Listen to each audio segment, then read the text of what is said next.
وجعلنا الليل والنهار آيتين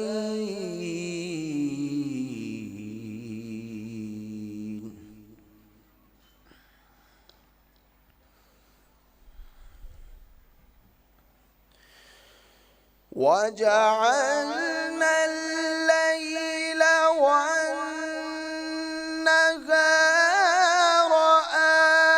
آيتين فمحونا آية الليل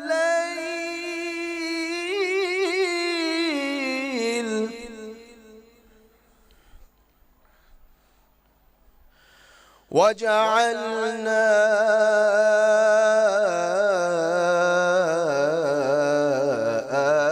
آية النهار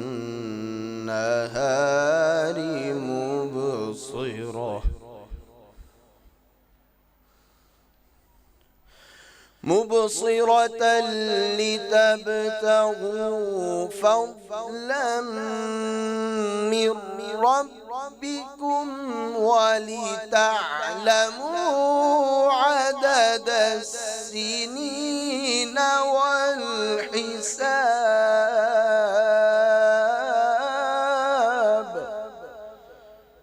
وكل شيء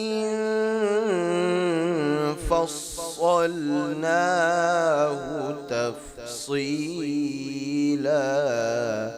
صدق الله العظيم.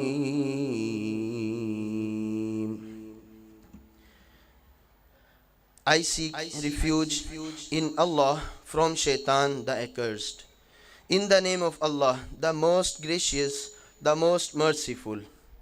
Surely this Quran guides to the most upright way and gives good news to the believers who do good deeds, so that they will have a great reward, and that those who do not believe in the hereafter, we have prepared a painful punishment for them. Man prays for evil in the manner he ought to pray for good. Man is ever hasty. And we have made the night and day two signs, and we raised the sign of the night and made the sign of the day visible, that you may seek bounty from your Lord, and may know the number of years and the account of time, and everything we have set out in details. Allah Almighty is true. وَمَا عَلِيَّ إِلَّا الْبَلَاغُ.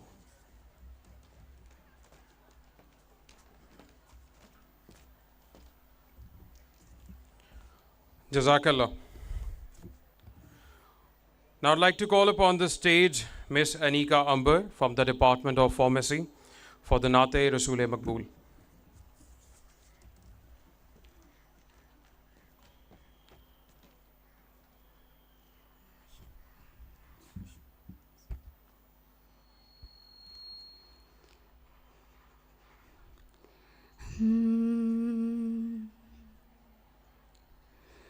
कोई हम पाया नसानी तेरा कौनैन में है तुझ सा बेसाया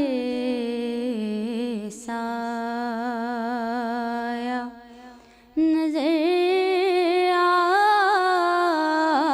आया ना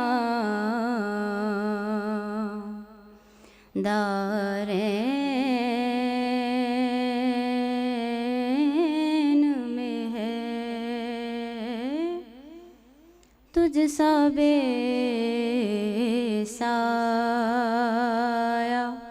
नजर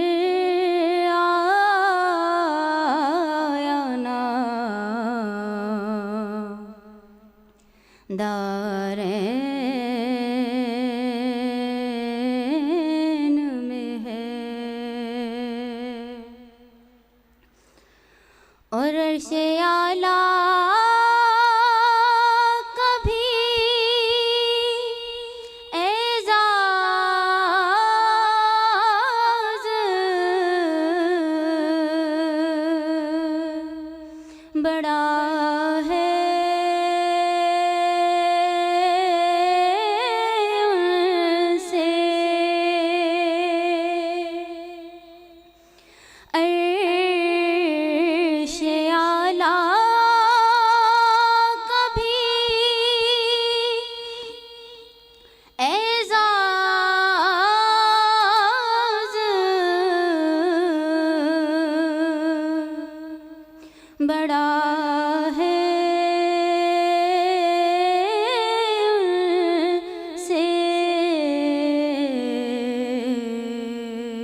सिलसिला फैज़ का जारी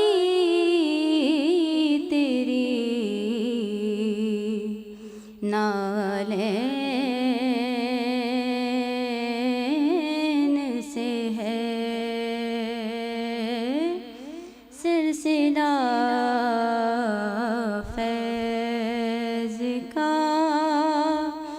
जारी तेरी नालैन से है। कोई हम पाया नसानी तेरा कौनैन में है तुझ सा बेसाया नजर आया ना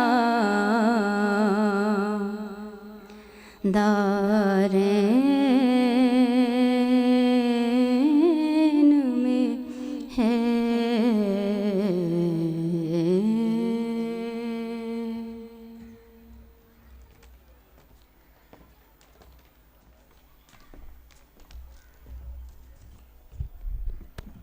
MashaAllah, the Naat is a powerful expression of devotion that fill our hearts with the love and reverence.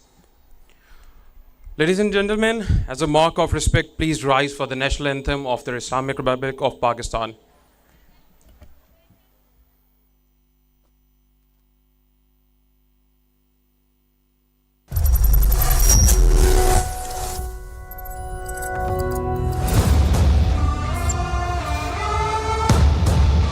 It's my great pleasure to be here at Faisalabad University, especially on the occasion of the first ever international seminar on STEAM. I think it's a great honor for me not only because of the ambassador visit to the university, but also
We are delighted to welcome you all to the next chapter of our transformative journey, the third International Conference on Advanced Team Education, IKS 2025.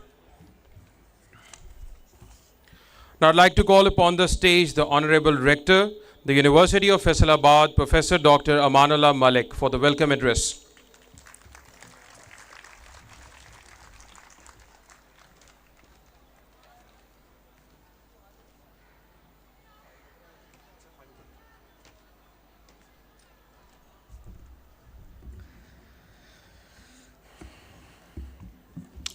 Auzu billahi mineşşeytanirracim. Bismillahirrahmanirrahim. Honorable Muhammad Haider Amin, Chairman, Board of Governors, the University of Faisalabad.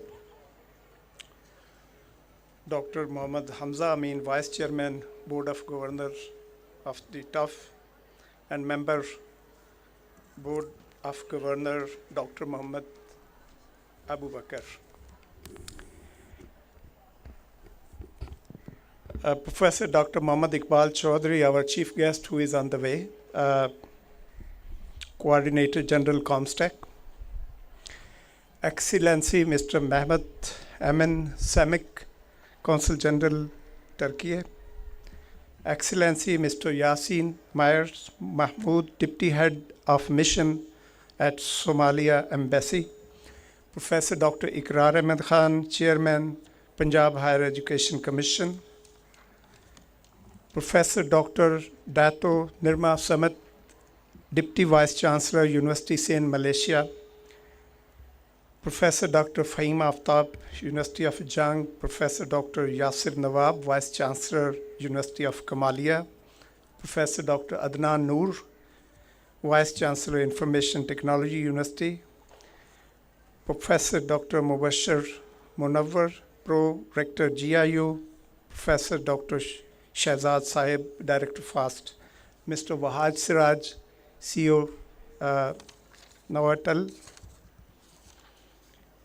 International delegates from UAE, China, Malaysia, Turkey, UK, Taiwan, US, distinguished guests, respected scholars, esteemed researchers, industry leaders, deans, directors, faculty members, and very dear students, Assalamu alaikum.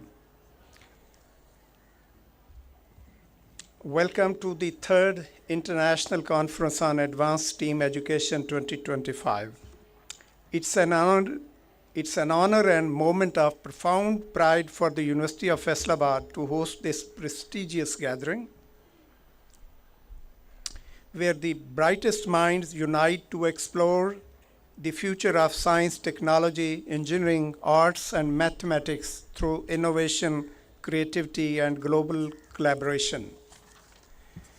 Today, we mark the third chapter of this transformative journey, ICAS 2025, and it continues to serve as a beacon for interdisciplinary exploration, connecting technology with creativity and research with the real-world impact.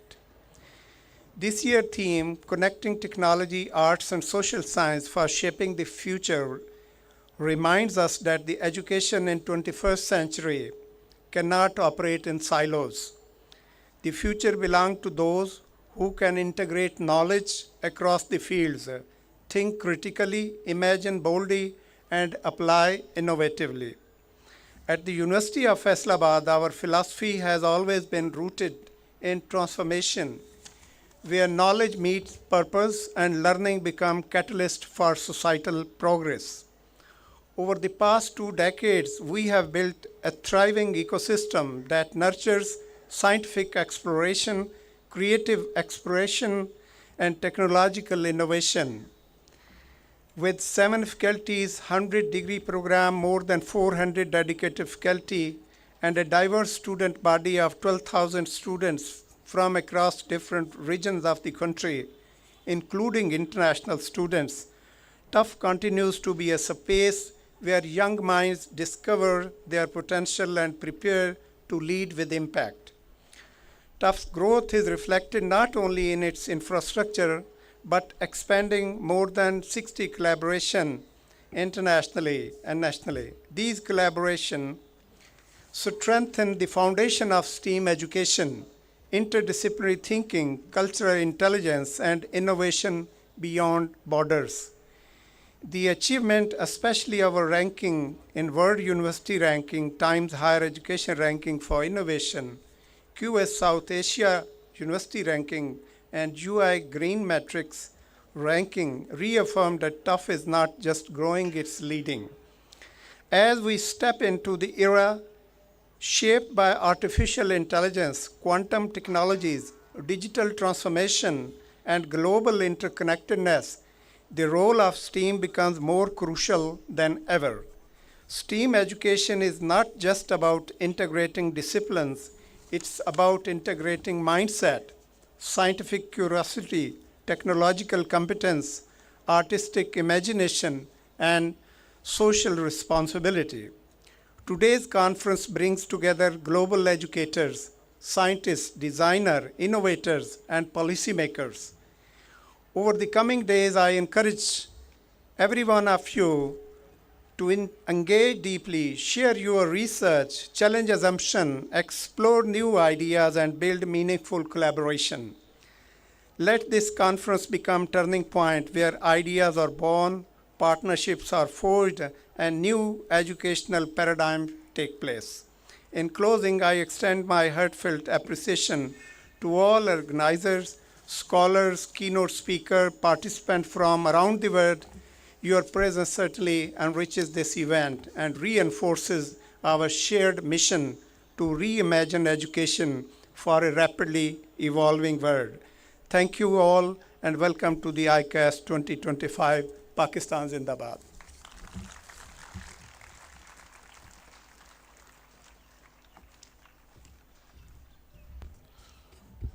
Thank you so much, sir, for the kind words. Now I'd like to call upon the stage Dean, Faculty of Information and Technology, the University of Faisalabad, and Conference Journal Chair, Professor Dr. Majid Hussain, to address on turning vision into reality.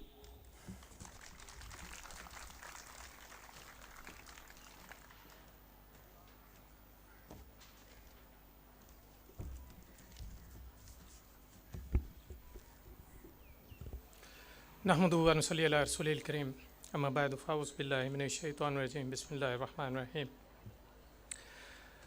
Honorable Excellencies from Turkey and Somalia, and Chairman BOGs, valued Vice Chancellors, respected keynotes, session chairs, distinguished guests, esteemed delegates, deans, directors, HODs, my fellow faculty, and my dear students, Assalamu alaikum. It's my privilege to begin by introducing the University of Faisalabad, an institute that has rapidly emerged as one of the Pakistan's leading centers of excellence in higher education. Guided by a vision of quality, innovation, societal impact, TUF has consistently demonstrated remarkable progress across academics, research, and sustainability domains. TUF's excellence is recognized globally. The university was ranked at 197th position in the World University Ranking for Innovation, URI 2024. We secured a position in the band of 401 to 600 in the Times Higher Education Impact Ranking 2025. We achieved a position of 356 globally, 11th in Pakistan and 6th among private universities in UI Green Matrix 2024. Its academic growth is further reflected in QSU South Asia University Ranking 2025, where TUF proudly attained 312th position. Moreover, the university has been internationally acknowledged for its sustainability and community engagement initiatives. Being Student Engagement 2023 and for Climate Action and Diversity, Equity and Inclusion in Sustainability in 2025. Ladies and gentlemen, the University of Faisalabad is honored to host Third International Conference on Advanced STEM Education, ICAS 2025. It's a global platform dedicated to advancing innovation, creativity, and interdisciplinary learning. As this is the third version of this signature event, since its inception in 2023, ICAS has been catalyst for turning vision into reality. With each edition, we strengthen our commitment to shaping a future where innovation leads meaningful change. Let's have a look at the highlights of its previous two versions.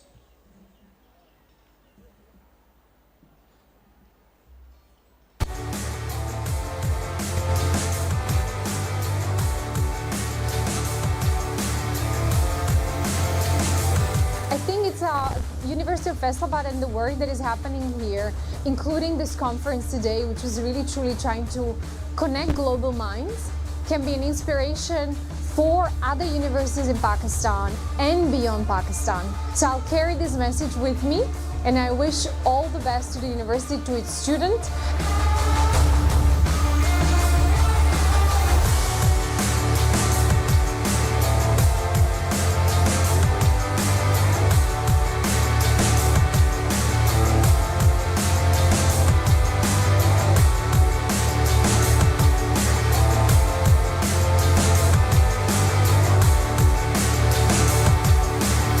I have witnessed some of the talks, very high quality talks. They have shared their knowledge and the experience with the young students. So best of luck and well done, University of Faisalabad.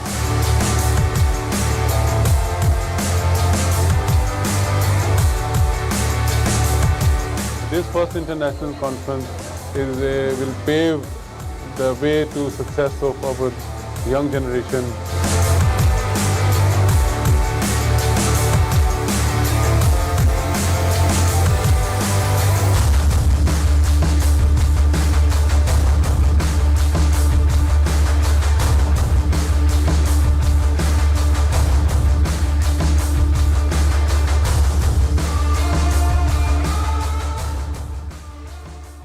This is my third year at the University of Faisalabad, and I've been honored to be a keynote speaker and a guest for the second international conference on the advanced STEAM science.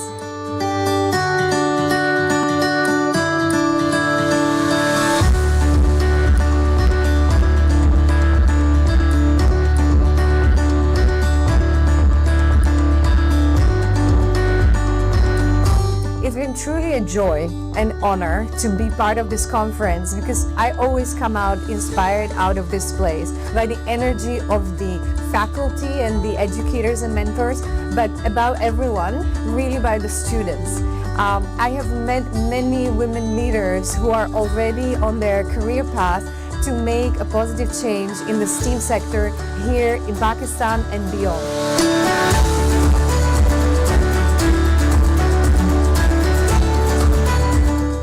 Steam education of course बहुत important है, उसके ऊपर बड़ी अच्छी एक panel discussion हुई, तो ये बहुत प्रोडक्टिव और यूज़फुल कॉन्फ्रेंस है यूनिवर्सिटी ऑफ फैसलाबाद के प्लेटफॉर्म से. I congratulate the organisers.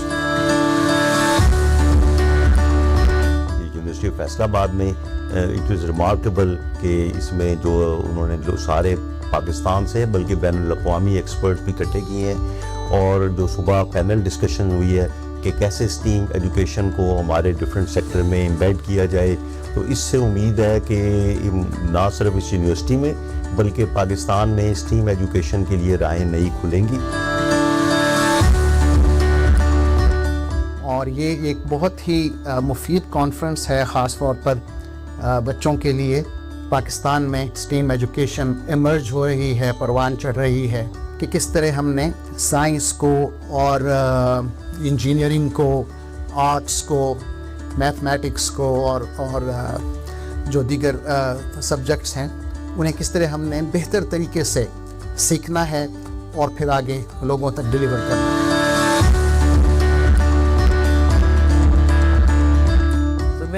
Silicon valley से यहाँ विज़िट कर रहा हूँ यूनिवर्सिटी ऑफ फैसलाबाद को. तो यहाँ पे एक इवेंट अटेंड किया है मैंने, जिसके बारे में डिस्कस हुआ है कि हम किस तरीके से एआई को और ब्लॉकचेन टेक्नोलॉजी को हम स्टीम एजुकेशन में यूज़ कर सकते हैं.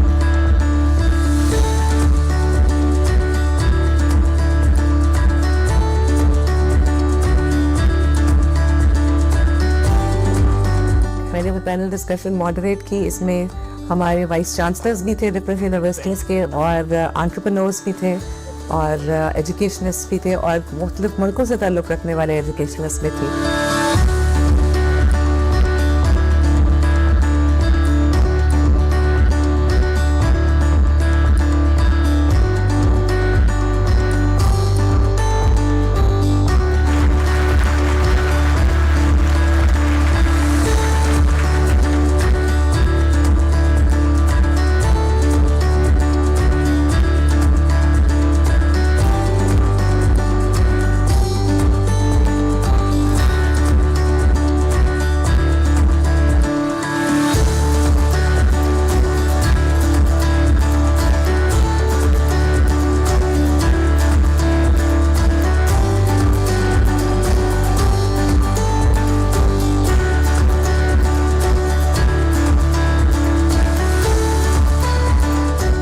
I wish the University of Faisalabad all the best and keep inspiring people and educators and innovators, not only in Pakistan but around the world. It's been a great honor.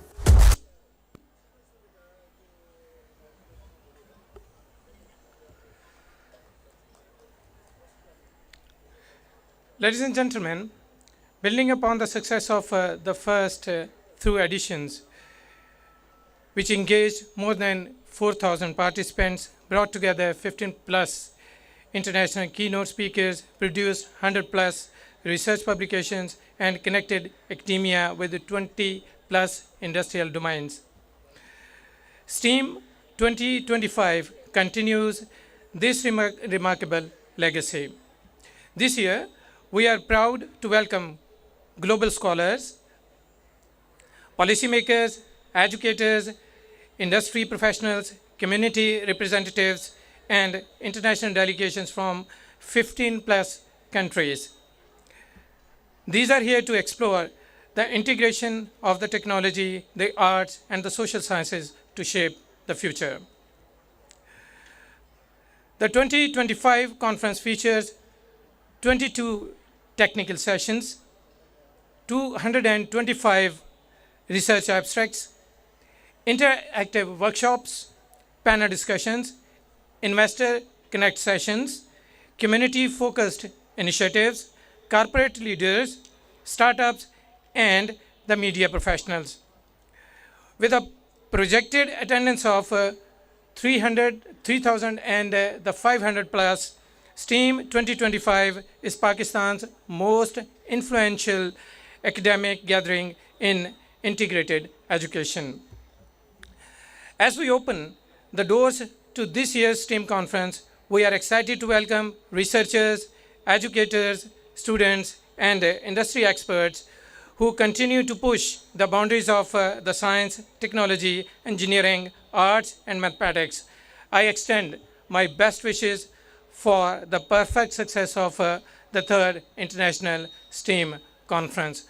I welcome you again, Pakistan Zindabad, the University of Faisalabad, Faisalabad. Thank you very much.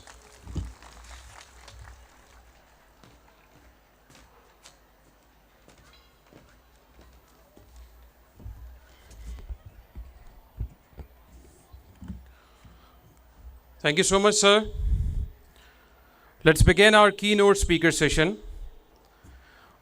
I'd like to call upon the stage Deputy Vice Chancellor, University Science Malaysia, Professor Dr. Dato Narama Samet.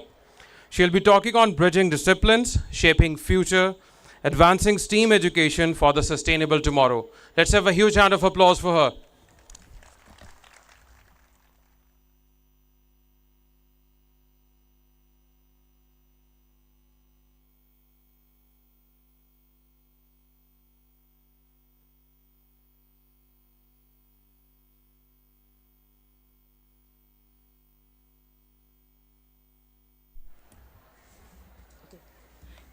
Bismillahirrahmanirrahim.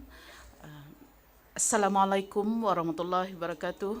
Very good morning to all. Distinguished University Chairman, Mr. Muhammad Haidar Amin, Distinguished University Rector, Professor Aman Malik, distinguished guests, delegates, esteemed professors, educators, conference speakers, excellencies, ladies and gentlemen. A very good morning to all. It is my great honor to join you today at the opening ceremony of the 3rd International Conference on STEAM Education 2025, hosted by the University of Faisalabad. I would like to congratulate Professor Aman Malik, Director, for leading such an impactful and timely event. My heartfelt appreciation also goes to the Chairman and the Organizing Committee for extending this kind invitation to share my thoughts and experience on the evolving landscape of STEAM education. Today's gathering provides a meaningful platform for us and University of Faisalabad to exchange insights and forge network and explore potential collaboration, especially in areas related to STEAM research, academic mobility, and community engaged initiative. Ladies and gentlemen, the accelerating pace of technological innovation, together with pressing societal and environmental challenges, requires fundamental rethinking on how education prepares learners for complex, uncertain futures. We live in a world where the pace of technological advancement is accelerating faster than ever. At the same time, our societies face unprecedented challenges from climate change, urbanization, to digital inequality, which have shifted employment demand. This reality requires us to rethink how education prepares learners for complex and uncertain futures. Against this background, how has STEAM education been studied in relation to sustainability and interdisciplinary learning? Ladies and gentlemen, this is where education for sustainable development and STEAM education come together in powerful way. Education for sustainable development stresses the importance of equipping learners with knowledge, skills, values, and attitudes needed for sustainability, resilience, and social inclusion.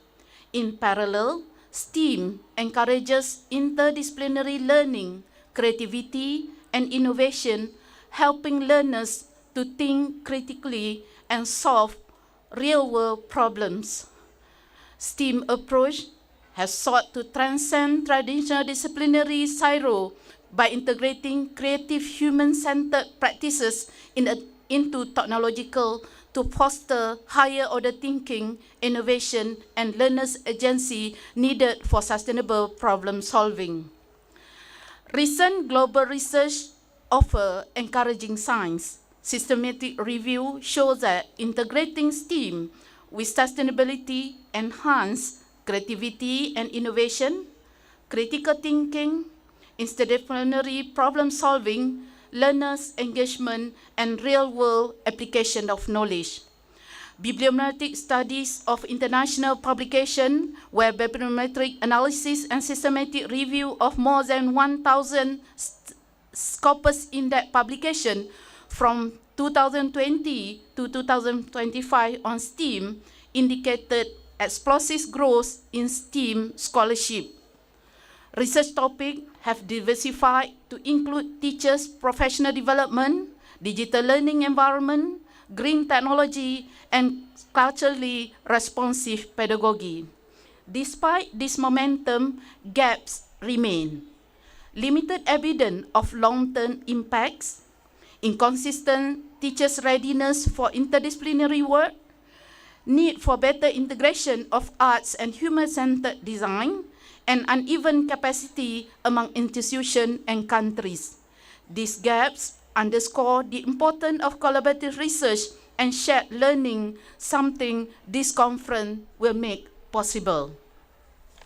Ladies and gentlemen, allow me to share insight of our recent study, which concluded that based on more than 1,000 Scopus Index publications for the past 5 years, 3 major clusters emerged. Number 1, pedagogical innovation. This includes project-based learning, creative thinking, inquiry-based approaches, and interdisciplinary curriculum integration. These methods foster learners' autonomy and promote deeper understanding. The second, digital and technological integration. Artificial intelligence, virtual reality, digital literacy, and remote learning tools are rapidly transforming teaching and learning. Number three, sustainability and environmental consciousness. This reflects raising awareness of the need to embed climate change education, ecological literacy, and sustainable practices into the curriculum. Together, this cluster reveal a global convergence of pedagogy, technology, and sustainability within the STEAM framework. Ladies and gentlemen, an integrated STEAM education refers to a holistic teaching and learning approaches which combine science, technology, engineering, arts, and mathematics into interconnected real-world problem-solving experience instead of teaching each subject in isolation. STEAM promotes meaningful integration that mirror how knowledge is used in society, industry, and innovation ecosystem. Using a quadruple helix model, a collaborative platform linking academia, industry, government, community, which allow STEAM education to be implemented successfully. At University Science Malaysia, for example, this model became a structure that shaped the strategy and practices. For example, a dedicated Deputy Vice Chancellor for Industry and Community Engagement portfolio was established to ensure that teaching, research, and outreach efforts translate into meaningful industry and societal impact. Our goal is clear: to produce learners with skills, values, and competency needed during this changing world, and also to produce research that is eco-friendly, affordable, accessible, especially to those vulnerable community. This commitment reflects in various initiatives across the university. Going back to the cluster of knowledge based on bibliometric analysis of STEAM education, pedagogical innovation allow real-world environmental, social, and economic issues to be used as an example for learners through problem-based learning. For example, University Science Malaysia has collaborated with Sicilian University of Technology in Poland on project-based learning initiative focusing on landslide hazard management. Students from various faculties such as humanities, distance education, engineering, and science work together on field survey, geography information system mapping, hazard modeling, and community engagement. Through this, students develop critical thinking and analytical skill, interdisciplinary communication, real-world problem-solving competency, and career readiness in environmental risk management. Another example is Master of Geomatics for Disaster Risk Reduction was co-created with industrial advice and co-designed with multiple partners and delivered by multiple faculty and research centers. It equips students with geospatial expertise, data visualization skills, and disaster management knowledge. Ladies and gentlemen, integrating digital innovation into curriculum development involve rethinking what students learn, how they learn, and how learning is supported through technology. This approach strengthens student engagement, future-ready skill, and learning flexibility.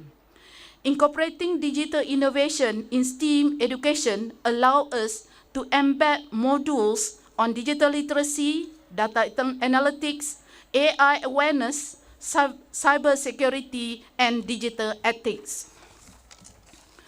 Integrated digital tools into interdisciplinary learning, such as GIS for geography, coding for engineering, digital fabrication for design, and also use of real-world digital case study to develop problem-solving skill. At USM, for example, a curriculum development embedded digital innovation where skill and knowledge on AI for all undergraduate and postgraduate program was included.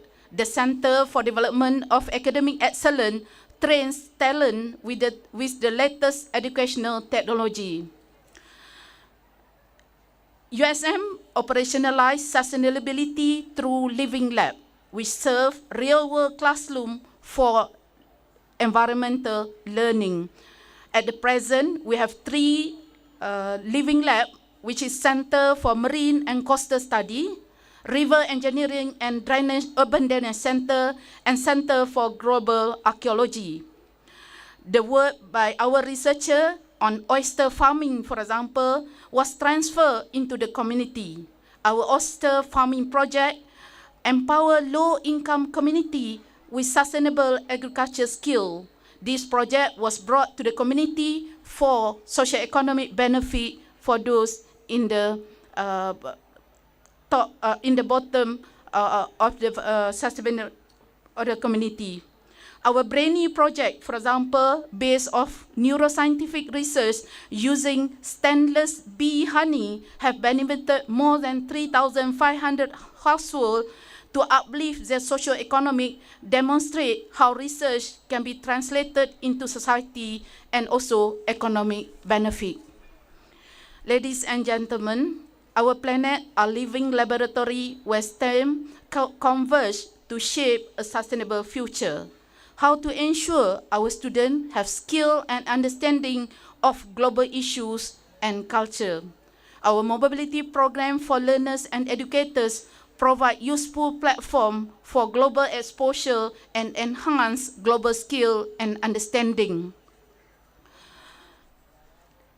Ladies and gentlemen, as we look to the future in relation to today's conference themes, there are 4 key implications emerge. Number 1, rethinking of curriculum design.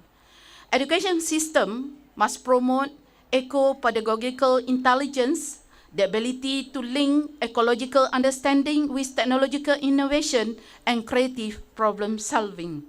Number 2, prioritizing equity, inclusion, and gender perspective. UNESCO ESD for 2030 emphasizing on inclusive, gender-responsive, culturally relevant approach. STEAM must benefit all learners, especially those from rural and under-resources community. Number 3, strengthening policy and institutional ecosystem.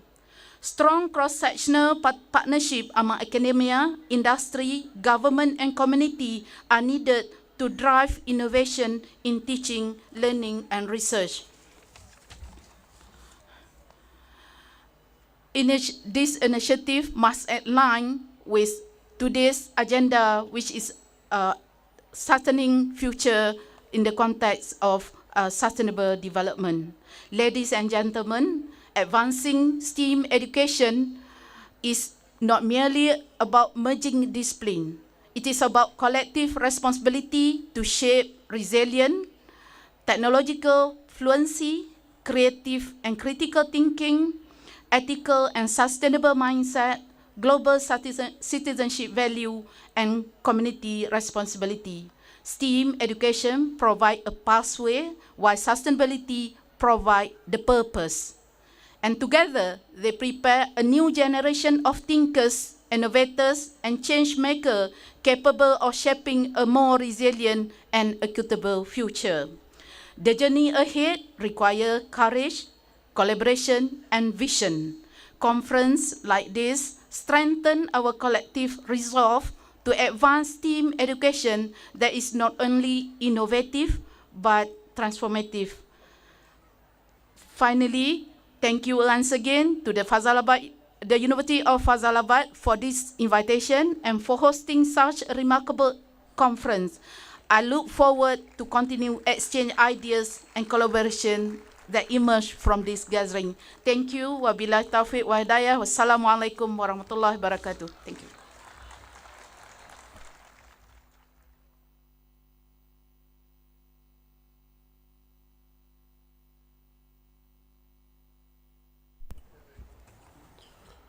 Thank you so much, madam. That was quite informative. Moving towards our next keynote speaker session, I'd like to call upon the stage Professor Dr. Asad Masood Khattak from Zaid University, UAE. He'll be talking on artificial intelligence applications in healthcare and education.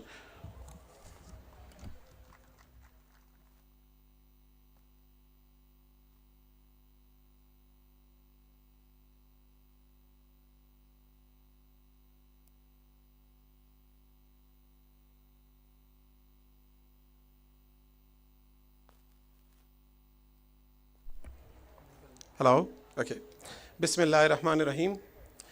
Dear guests, organizers, colleagues, and students, Assalamu alaikum. I'm Asad Masood Khattak, and I'll be talking about my research that I have done or I was involved in related to AI in healthcare and education. I'm professor at Zaid University, and these are some pictures of my university in Abu Dhabi. This is the outline for my talk. We will first talk about some excitements and fear. Then we will talk about AI application in healthcare domain. Then we will focus on AI application in education domain. And then we will conclude on some statistics that we can learn from. Excitement. In 2015-16, when initially AlphaGo was introduced by DeepMind's technology or the developers, the company, that was the first time when we really saw something that has the intelligence to beat the Go master, the Chinese game Go master. Then we saw in 2017-18, Google released statistics of their autonomous cars, that their autonomous car is better in terms of accident, safer compared to real drivers. So this was another excitement, another opportunity for us to see AI in real existence. Then in 2019-2020, from Beijing, some researchers, they introduced an AI system that can facilitate us in better recognition of brain tumor compared to human doctors. So these are some excitements for us. These are something that we can move from here and bring something very innovative, very useful, community-driven. Then people started thinking about that if AI can do lots of things, then we might be losing our jobs. And some of these jobs can easily be replaced. Like, for example, radiologist job, maybe caregiver job. So these can be easily replaced. So there is excitement for us in the future, and there are fear as well. And we will conclude when we reach to the conclusion that where our conclusion is in terms of excitement and fear. But if we look at artificial intelligence in itself, what it is, it's a technology or a software or a service or a hardware that mimic human behavior in a given environment or in a given context. For example, in AlphaGo case, it mimic a game player in that particular context. In case of Google autonomous car, it mimic the driver behavior. In terms of brain tumor recognition, it mimic a doctor's behavior. So mimicking human behavior in a given context is artificial intelligence, regardless if it is a technology, service, software, or hardware. This is what we want to focus on. If we look at healthcare domain, 300 years back, we had simple health solutions where there was no anesthesia, no proper surgery, no proper understanding of germs. Then 100 years back, We had proper surgeries, to some extent availability of surgical equipments, and then also anesthesia. But if we look at the healthcare now, with artificial intelligence, lots of development took place. We have healthcare givers or supporters, intelligent robots available. Rehabilitation achieved through robots. We have bots that can facilitate us in endoscopy. We have healthcare facilitators as robots. So it is a huge shift from 300 years to today's world. And I will give this particular reference when I talk about AI in education. So keep this particular slide in mind. If we look at healthcare domain, if you visit a hospital, you will be reaching to the registration desk. They will be recording your details.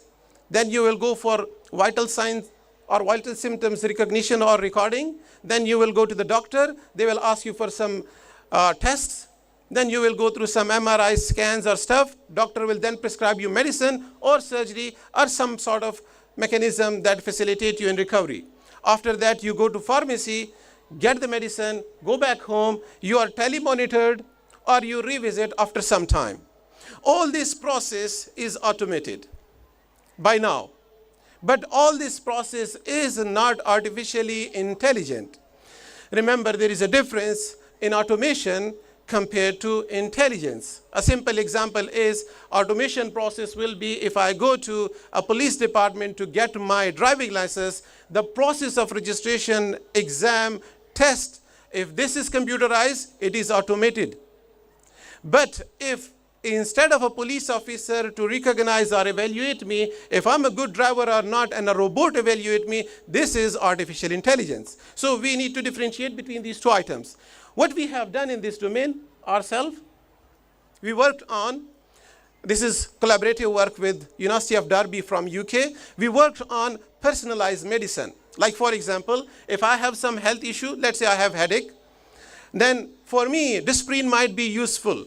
But for someone like you, Disprin might not work for you because you have different physiological, demographic, environmental details which are different compared to mine. So for you, maybe Disprin is not working, maybe Panadol will work, or maybe Tylenol will work. So personalized medicine is that we should intelligently look into the patient and identify for them what is an important and required medicine or therapy required for a specific patient, even if it is having, or this particular patient is having the same health issue as another one. So this is personalized medicine that we have worked on with researchers from University of Derby. There are, okay, sorry.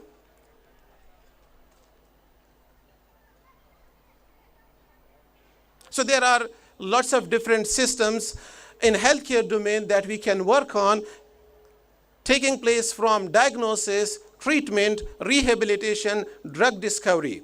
And there is one presenter who will be presenting maybe online, Ramil. And we have worked with him, with his university from Russia, for drug discovery, which helped us minimize the cost by 75%. So it's a huge achievement in terms of drug discovery. If I come to, now let's talk about AI in education, it's the same picture. Recall the pictures that I shared for AI in healthcare. 300 years back, 100 years back, these days. If we look at educational domain, 300 years back, a teacher in a classroom. The students are sitting on the floor. 100 years back, teacher in a classroom. Students are sitting on a chair. These days, teacher in a classroom. A sophisticated classroom, but no change for last 300 years. It's the one person source of knowledge sharing the details with the students, and students rely on that particular person as, in Urdu we say, akle kul. But this is changing, and it is the time for us to change it. And there is a huge potential in AI, and we will discuss, that can bring that change, bring the process or change the process where students come to class to find answers for their questions, change it to a process where students come to class with finding more questions on the knowledge shared with them.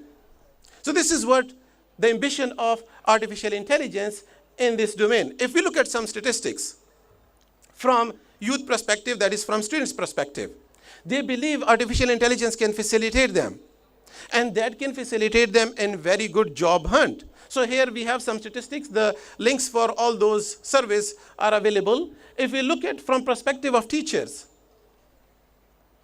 the teacher believe, yes, AI can facilitate a lot, and that can also facilitate in engaging students more in the learning process, enriching the learning process. If we look at the third stakeholder, which is from parents' perspective, they feel that the students are not much exposed to AI. There should be AI utilized properly or extensively in universities and classrooms where their kids can learn more. So all the three stakeholders, the parents, the students, the teacher, all of them are in positive for use of AI. And here you see some more statistics that students are using a huge amount of AI different tools for their learning process, but at the same time, they feel that they are not sufficiently educated in this domain. Some more statistics. Here, where the teacher and students, they both feel that we can have a good utilization of it if there is proper education given in this particular domain for AI tools to be used.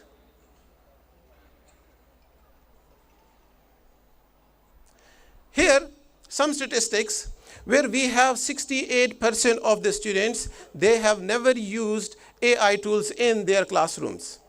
Like in 1980s, when calculator was initially introduced, lots of mathematics teachers were against calculator because it can reduce the skills, analytical skills of students in classroom. They were against it. These days, we also have lots of teachers, faculty members, they are against AI use as well. So 58% of, no, not this one, the previous slide, 68% of the students, the faculty members, they did not use AI. Even 23% of these 68%, they have no plan in the next semester to use AI tools in the learning process for their students, where 9% was in favor to use it. But majority of them, they were in favor if they get proper learning or training in AI, they will use it. And here are some statistics.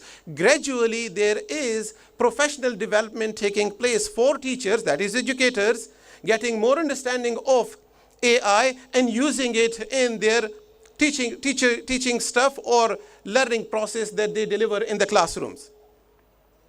If we look at some more statistics in terms of creativity, the students feel they are more creative with AI. They feel that there is no more barrier for them to communicate their idea outerward. They feel that they can complete the job quickly. So we can see some statistics conducted through surveys that these are giving some good results to us. And if you look at AI to use it in a classroom, they can facilitate us in adaptive learning. My learning style, for example, is to learn through visual demonstrations. Somebody's learning style will be to read from material. Somebody's learning style will be to use it, practical stuff to learn. So adaptive learning, it can facilitate us. Personalized learning, it can facilitate us. Extending our learning capability, teaching facilities through AI. So these are different facilities that we can achieve, and in higher education we can also utilize it, like lots of us are utilizing these days in research purpose, integrity purpose, academic integrity purpose, and so many different things. In addition to those, there are some challenges as well.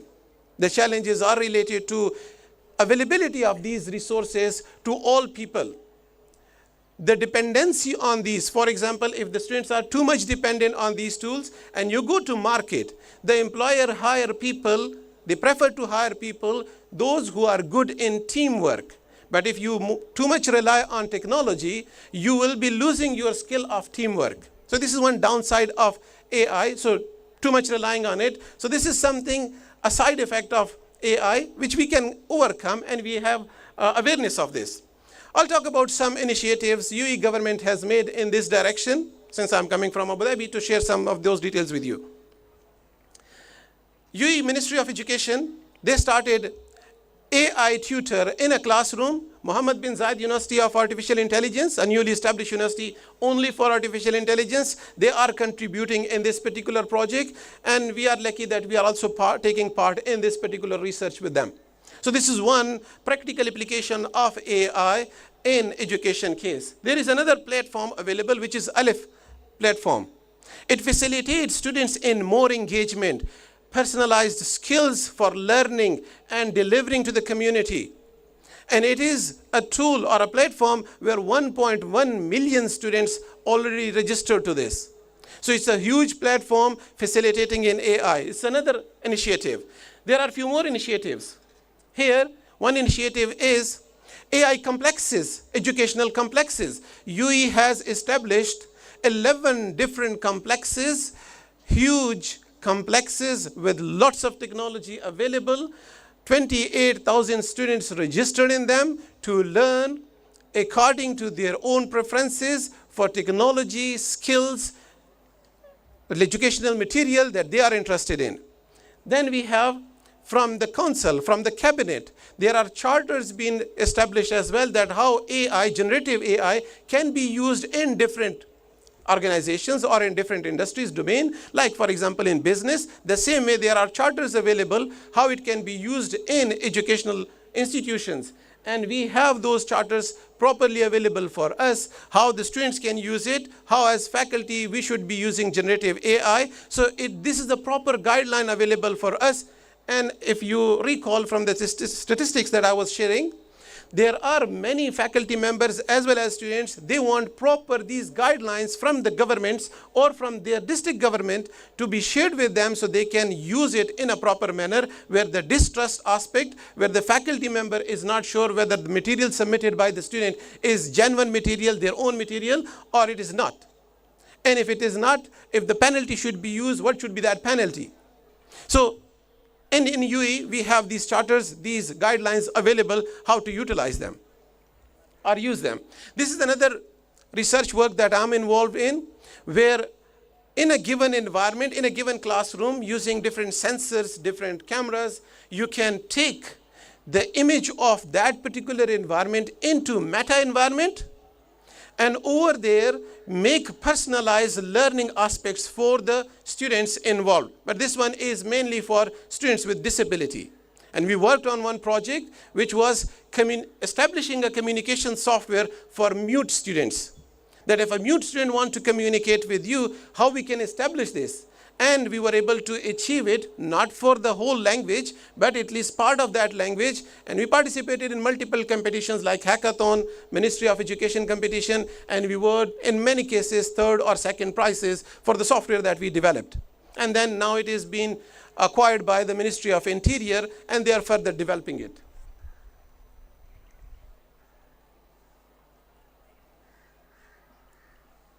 These are some futuristic opportunities. I think I'm done with my time, so I'm going to skip one or two slides. Conclusion. Like in 1980s, where teachers were against calculators, right now, lots of teachers are against AI as well. AI is not going to replace me as a teacher in a classroom, but it will definitely replace me if I'm not using it in the education process. So it is important for me to use it. How to use it? Explore, experiment, and then empower yourself. For me, is the same empowering myself. And through that, I can bring something, some change in my students, enrich learning experience. I will conclude on one unfortunate reality that these days we have. The unfortunate reality is, these days, we are hooked as human beings to mobile phones. And we are asking the devices to learn from for us. Like the first speaker, she talked about sustainable education. If we want to establish sustainable education, then we should be involved in the learning process. If we are not involved in the learning process, our education is not sustainable. It is temporary, it is today. In next 1 year time, you will have no knowledge about what you studied or what you presented in your exams. Sustainable knowledge or sustainable education needs our involvement in the learning process. And in the learning process, we are facilitated with AI these days, and we can bring lots of changes. Thank you for your attention. I have my email address in case if somebody would like to communicate. Thank you very much. take a question or something? No? Okay, thank you.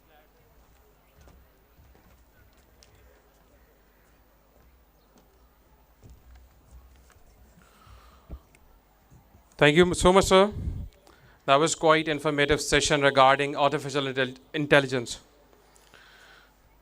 Moving towards our panel discussion session, I'd like to call upon the stage Dean Faculty of Information and Technology, the University of Faisalabad, Conference Journal Chair, Professor Dr. Majid Hussain to moderate the panel discussion.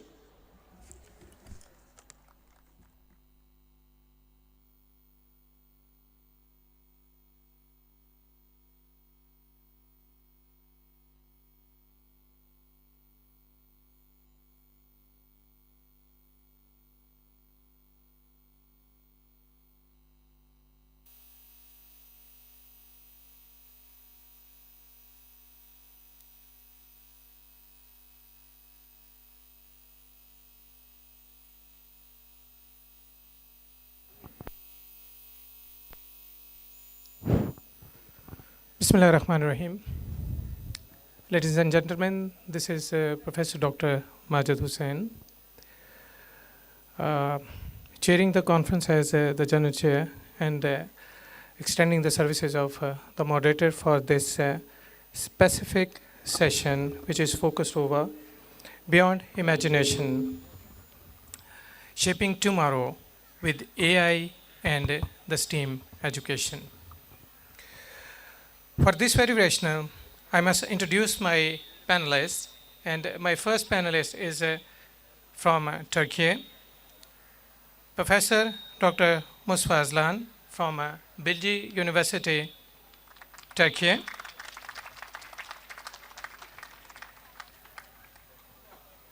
He is a renowned academic voice from the Bilgi University, Turkey. Sir. Dr. Aslan has contributed significantly to building research ecosystems that connect academia, industry, and the social needs. His work focuses over advancing AI-driven learning frameworks, digital transformation, and integration of STEAM methodologies into higher education. He is widely recognized for mentoring interdisciplinary teams and driving innovation cultures. And those are within the universities across the region. We are honored to have him share his insights on shaping future-ready education systems. Ladies and gentlemen, let us welcome Professor Dr. Aslan, Mustafa Aslan.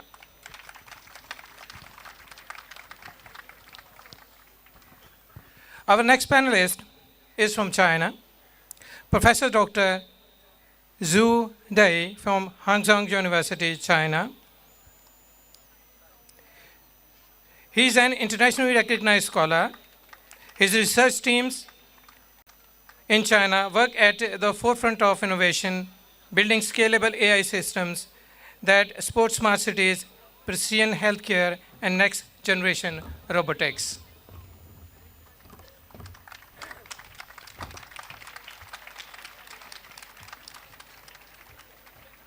Now, joining from Pakistan, Mr. Vihad Siraj, the visionary CEO of Natal, a company widely regarded as the pioneer of fiber to the home FTTH networks in the country. Under his leadership, Natal has transformed Pakistan's digital landscape by introducing world-class connectivity, smart city enabling services, and customer-centric innovation. Mr. Siraj is celebrated for promoting digital inclusion, tech infrastructure modernization, and future-ready internet ecosystems.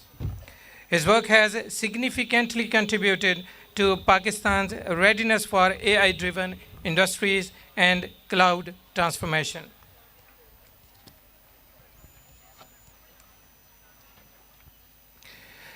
Our next panelist is Professor Dr. Ahmed Sefa. He is from the Zayed University, UAE.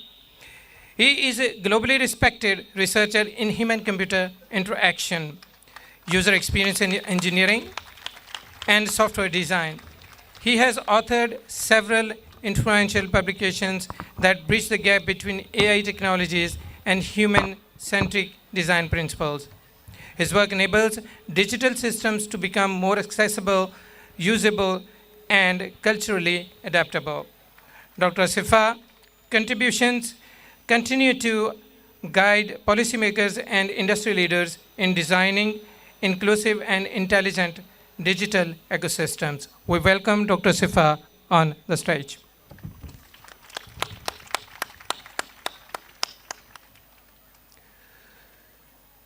We are honored to welcome Professor Dr. Kamran Munir from the University of the West of England, a leading expert in data analytics, cloud computing, and distributed systems.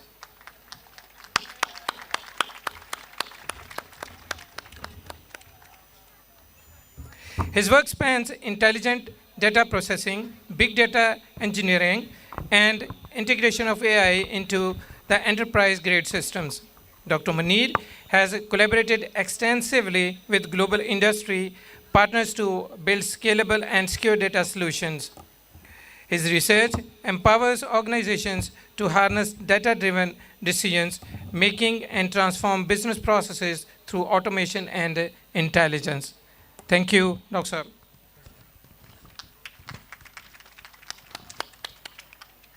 Our next panelist is Professor Dr. Nadeem Javed from Taiwan. Dr. Javed is leading research in advanced computing, AI frameworks, and intelligent industrial systems.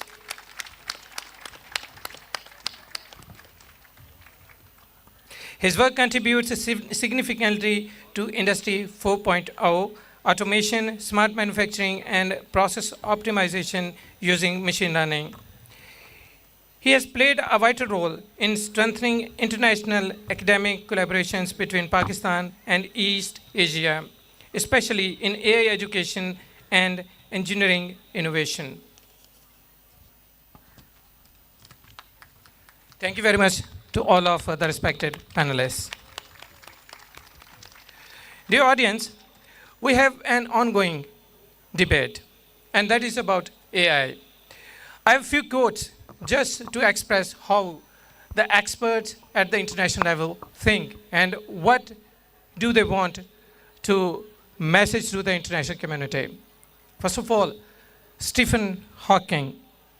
AI is likely to be the most beneficial or the worst thing going to happen with humanity. This is one side.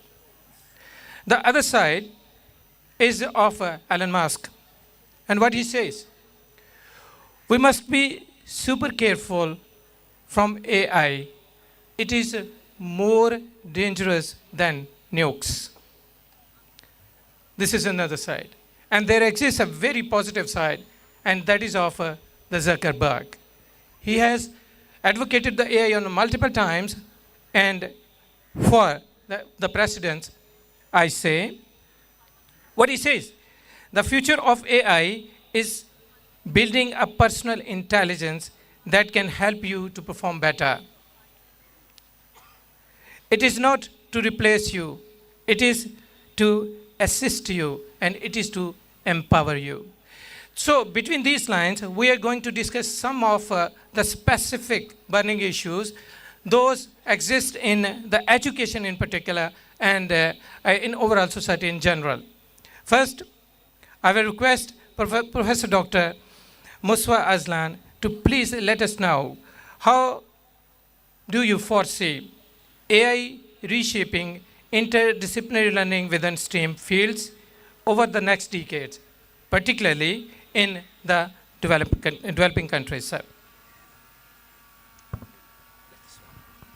Thank you very much for having me over here. Artificial intelligence is a tool. I mean,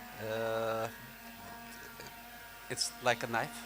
You may use the knife to cut something or to kill people or to make food, prepare dish for people. You know, artificial intelligence is the same way. You may use for the good of people or for evil as well.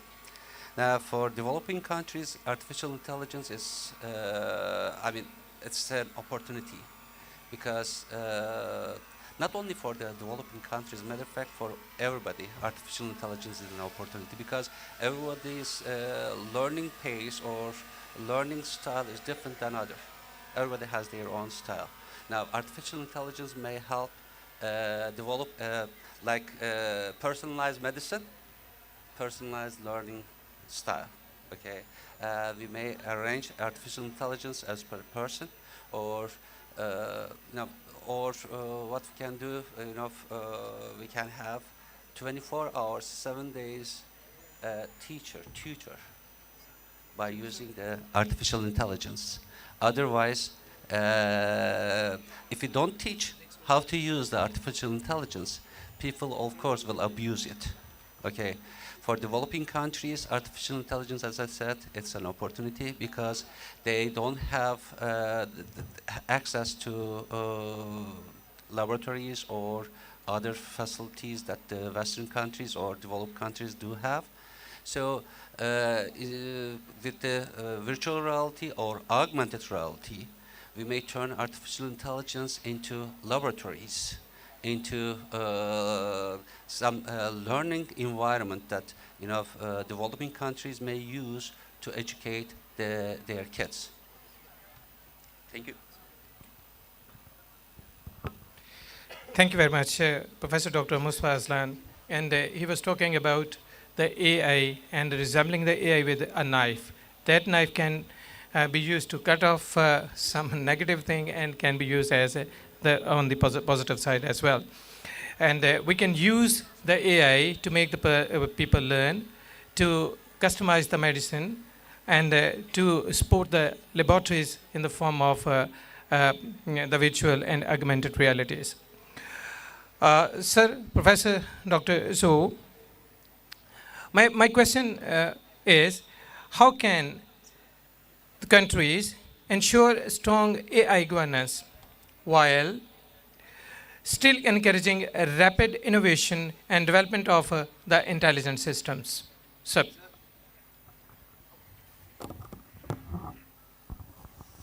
Thank you very much. I think the governance of AI development is very important. Our human being is a carbon-based intelligent, and AI maybe is a silicon-based intelligent. And nowadays, silicon-based creature or intelligent has a lot of advantage compared with the carbon-based, because this intelligent can use a lot of different chemical elements. For example, a human being can only use a carbon, oxygen, hydrogen, this very few chemical elements to build our structure that is under the normal temperature, normal pressure. But the silicon-based creature can use all the chemical elements, and it can be built under extreme environment, high temperature or high. So that makes the silicon creature has a huge advantage compared with the carbon-based creature. So there's a dangers. Maybe the silicon-based creature or AI at last will surpass, will delete our carbon-based. This is a very important ethical question for human being. Because of this, I think there's the two issues. Maybe some people think, okay, let's just give up because we believe progress. So we'll just let another high advanced creature to replace human being. Some people may think about this. So that may bring some dangers for some other people who don't believe this. On the other hand, because of competition in the AI field. So I think that this technology is much less regulated nowadays because all the countries want to give more freedom to the scientists in this field to develop the technology. So they just reduce their regulation. So if we assume we should keep the AI development under the control of human being, we agree that. I think the most useful way is to have the global cooperation.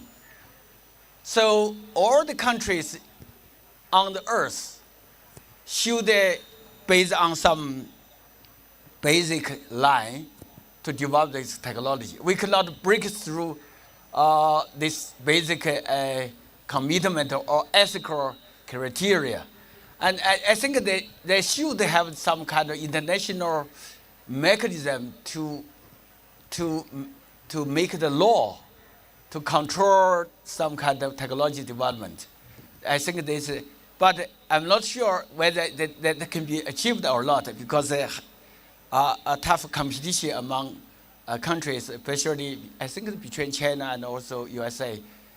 They invest a lot in this field. Okay, this is my point about the governance and how development of technology. Okay, thank you.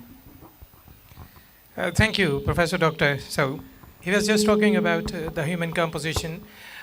Human are specifically made with the combination of some elements, oxygen, hydrogen, etc., etc. He is of the view that if the AI is useful on the negative side, we can create the species, those can be supernatural and they can dominate the human society. And for this very reason, the society may go beyond the human control. And this basically necessitates some rules to be made so that the AI should remain under the control of the human, and simultaneously in this particular concern, we need the global cooperation so that all the countries should have some mechanism to make the AI under the control of the human. Thank you, sir. Our next panelist is one of the icons in Pakistan, sir, if I introduce you. My question from you is, what infrastructural upgrades and the cultural changes do you believe are essential for Pakistan to fully embrace AI-based services at our national scale, sir? Okay, that's I think a great question. Technically, Pakistan actually needs two things to progress. One is the connectivity, and second is the compute power. In terms of connectivity, Pakistan is of course fifth largest populous country in the world, 240 million population and 40 million households. Pakistan में जो घर हैं वो 4 करोड़ हैं. And out of those 40 million households, 20 million households have the potential to buy fiber broadband. But out of those 20 million households which has the potential to buy a fiber broadband, only 5 million have access to fiber broadband. And out of those 5 million homes which have access to fiber broadband, only 2 million homes are fiber connected. So basically, around 10% of the homes which could afford a fiber broadband have access to fiber broadband. So Pakistan needs a massive upgrade in the fiber connectivity. In terms of the backbone capacity, Pakistan gets around 14 or 15 terabits of internet to Pakistan. If you distribute that 14 or 15 terabits to 20 million households, each household gets less than 1 megabit of bandwidth. So, which is actually not even a broadband, which is actually a narrow band. So this is the state of affair of the connectivity. So Pakistan needs massive investments and regulatory and the policy reforms in terms of broadband and particularly fiber broadband. In terms of data centers, which are the basis of the compute power for the AI infrastructure, Pakistan has around 150 public data centers. And those data centers are consuming around 75 megawatts of power, which is actually very less, even as compared to our neighbors in India and other countries, you know. So, and these data centers have a rack capacity of around 5 to 6,000 racks. And in terms of the compute power, the GPUs, I think hardly maybe 1 or 2 data centers which are equipped with the GPUs. So Pakistan needs a lot of actually compute power if it wants to get into the this AI revolution, and it wants to get benefit out of the AI revolution. Second is the cultural change, and I think that is actually very important. Cultural change is the changing of the mindset, changing the hearts and the mind of people. Pakistan produces around 80,000 graduates a year in the field of IT. Computer science, IT, cybersecurity, cloud, whatever. So about 80,000 graduates. From the industry point of view, only 20,000 graduates are readily employable. I mean, out of 80,000 graduates, only 25% are the graduates which can easily find a job. Others need a lot of training and skill set and lot of learning to find a job. So this is a big gap. Why? I think our education system is actually not focusing on critical thinking. We are not focusing on problem solving. We are not focusing on collaboration. We are not focusing on making students how to learn new things. And more importantly, we are not teaching the work ethics to our students. You know, these actually 5 things make the education transformative. As Dr. Nimra has said, actually, the education has to be transformative, not informative. Our education is actually just informative. So, I mean, we focusing on, making students beautiful, you know, and it is sad कि खुशबू नहीं तो फूल की रंगत फजूल है, खुशबू नहीं तो फूल की रंगत फजूल है, किरदार के बगैर ये सूरत फजूल है.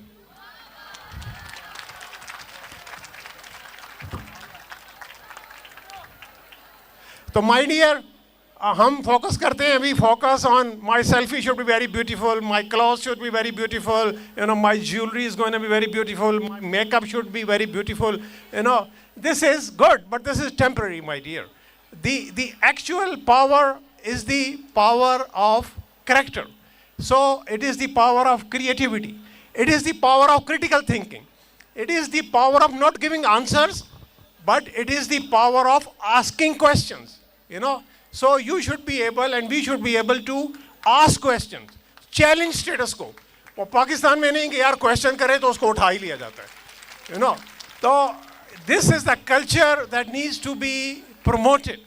We should encourage students to ask questions, challenge status quo, create new things, initiate, go forward, and innovate, and then the world actually comes at your doorsteps, my dear. So this is something that we need to move forward, and AI is the basis of humanity, you know, and humanity. And humanity and the human intelligence is the basis of artificial intelligence. And when we talk about artificial intelligence, actually, we most of the time forget the actual human intelligence. So which means that the real danger is not the computers who can think. Real danger is not the computer which can think. Real danger is when the techies like us start thinking like computer and forget being human. Thank you.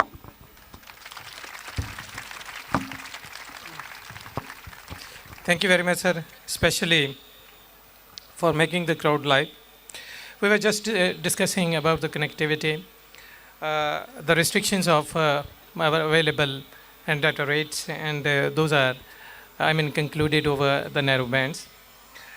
We are producing around 80,000 graduates and have the capacity to entertain around 20,000 graduates, but still they are getting some of their parts from the employment. This is encouraging. Sir, actually we focused over the ornament, the makeup and the female sort of stuff. So lots of males are present here. We may talk about the mustaches, we may talk the biceps and triceps. तो sir आप please इस चीज़ को मेरी तरफ से complement समझ लीजिए कि मेल के लिए मेरी तरफ से ये कॉम्प्लीमेंट है कि ये चीज़ें भी हमारी अंडर डिस्कशन है. Okay, our next speaker, as you know, is Professor Dr. Ahmed Sefa. He has a very strong background in the AI, SC as well. My question is, as AI systems become more complex with the passage of time, how do we ensure that user experience remains intuitive, ethical, and human-centered? Sir. Thank you very much. I think I will answer the questions in two ways.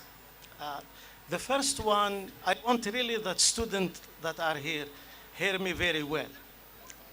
I hired a student in the beginning of the summer, and I told him, I have a project for you. We are going to create the lamp of knowledge. He said, this is what? I told him, this is the thing. It's a lamp that we can put on a desk of the kids, and by nights, the kids can interact with that lamp. The lamp can read books. The kids can select books. Actually, I told him, I want that the kids talk with the lamp, rather than moms come to read books.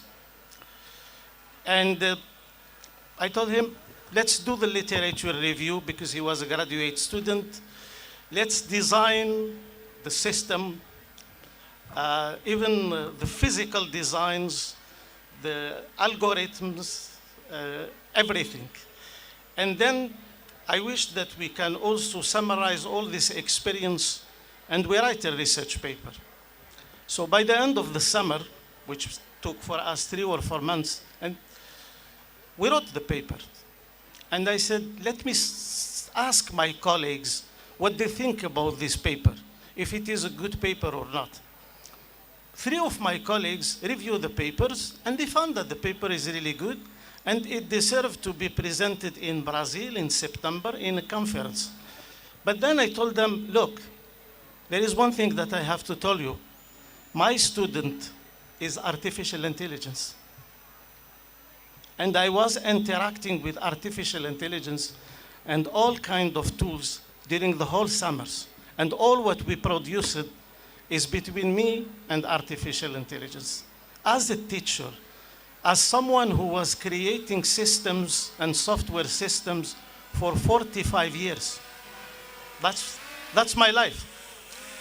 I have a real challenge in this. And what was the challenge is, many people think that artificial intelligence is happening these days, and maybe this is the golden age. I'm an old person, and I see what happened in the 80s. Probably that time was the golden age. What changed today is the power of computing, the availability of data, our capacity to build strong algorithm to process all this data, and so this is what happened during the last 5 years. And here, for my colleagues who are researchers, I have a tale of 2 visions of artificial intelligence. One is technology-driven development of artificial intelligence, building more powerful systems, making sure that systems are resilient, work properly, and so on. And the second one, which was always my perspective, is the human-centric artificial intelligence. And a human-centric artificial intelligence can happen in can happen in three ways. To making artificial intelligence human-centric, I think we should find a way that artificial intelligence and has sort of collaborations with the humans, a sort of shared intelligence. Like, while the control should stay under the human's control. And this is what I learned from my first experience in building safety critical systems. That at the end of the day is the man who is, or the woman who is responsible of artificial systems that we are building. The second issues for me is being able to build systems, and that's what I observe, that are not only helping us to do our task today, but these systems are creating the next generations of artificial intelligence itself. Thank you very much.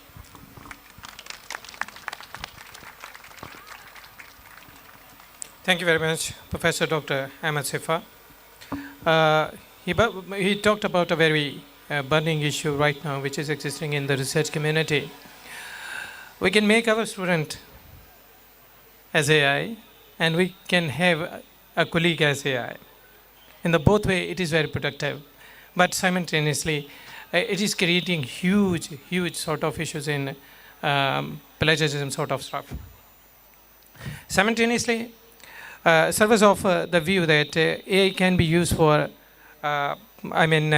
technology-driven systems, but on the other side, it must be focused over the human-centric AI systems.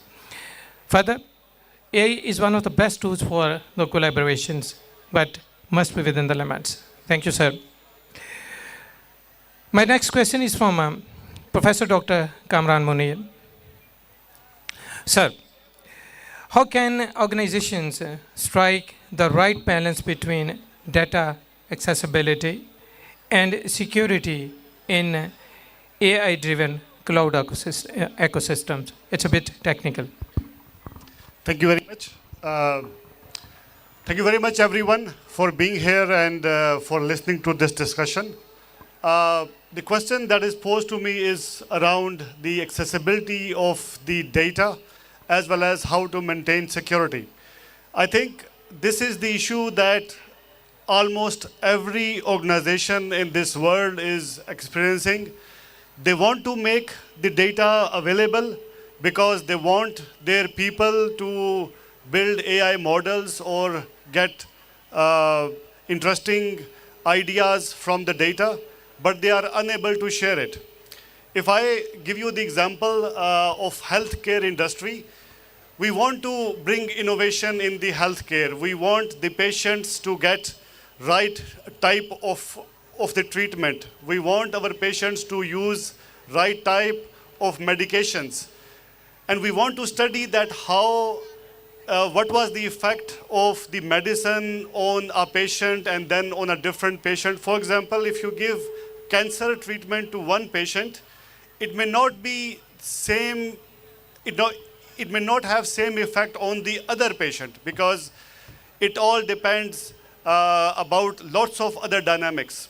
So we want to have this research, but do we have access to medical data? Is it easy to give access to medical data? The answer is no. Because of lots of security and privacy issues, it is not possible to share the patient data with the researchers or even the public. And this is just one example. If we talk about the transport industry, if we talk about autonomous vehicles, if we talk about aircraft industry, if we talk about policies, the population issues, there are so many sectors where AI can do a lot. But due to the nature of the data, because of the sensitivity of the data, it's not easy to share that data. So what do we do? We want to have that balance where we want to give access to the data and also we want to maintain the privacy of it. What was the old scenario? The old scenario was that you block everything. You just give one login and password, and if you have that login and password, you can enter to the system and that's it. I think that is a far past now. What is the example today? If, like for example, if I give you a very simple example of airport zones, if we go to the airport, you know which zone you can go to, and then there are other people who have different zones. They maybe can go up to the security. There are people who can go to the gate. There are people who can access to even the luggage area. There are people who can access even to the aircraft. So we need to apply these type of intelligence to our data as well, so that we give the data which is less sensitive, we may open it to everyone so that they can make research, and then we apply zones to that data to maintain confidentiality as well as open it for research. I think it will be useful to give this example of the West, that they have made lots of data about the consuls, about the cities, about the projects, about the health of the people, public. It is available if you go to data.gov.uk. They have data about almost everything, even about the crimes, even about the police, even about the cases. The data is available online that people can use to learn from it. I come from a city of Bristol, and we have data.bristol.gov.uk. So all the data relevant to Bristol city is open. I think we need to open up that thing so that our students can have access to that data. I will just conclude with what is the future. So I think we need to have 3 levels of security and accessibility for this data. Number 1 is that we can't go with the old systems. We have to rely on encryption, so that encryption is applied on the data when it is at rest, the data when it is moving between servers, and the data when it is even when you put prompts, when you ask questions in the AI. So we need to have some level of encryption on all these levels. The second is that we need to invest time and research on the access levels. I think we need to redefine the access levels, not just in and out, that you have access and you don't have access. I think we need to define different levels of access so that we can open up the data. And the third thing is that we need to build artificial tools to maintain the security. The artificial tools should be able to work and should always be active on our data to identify any misuse of the data. If for example, someone tries to download a lot amount of data, then those agents should be able to monitor our data 24/7. It is not more possible that humans could provide that security, or one system can provide that security. So it has to be all these 3 things maintaining that. Thank you very much, sir. And this was Professor Dr. Kamran Munir from University of West of England, and he was talking about the data accessibility. We can define the different zones. We can define the rights of the data accessibility.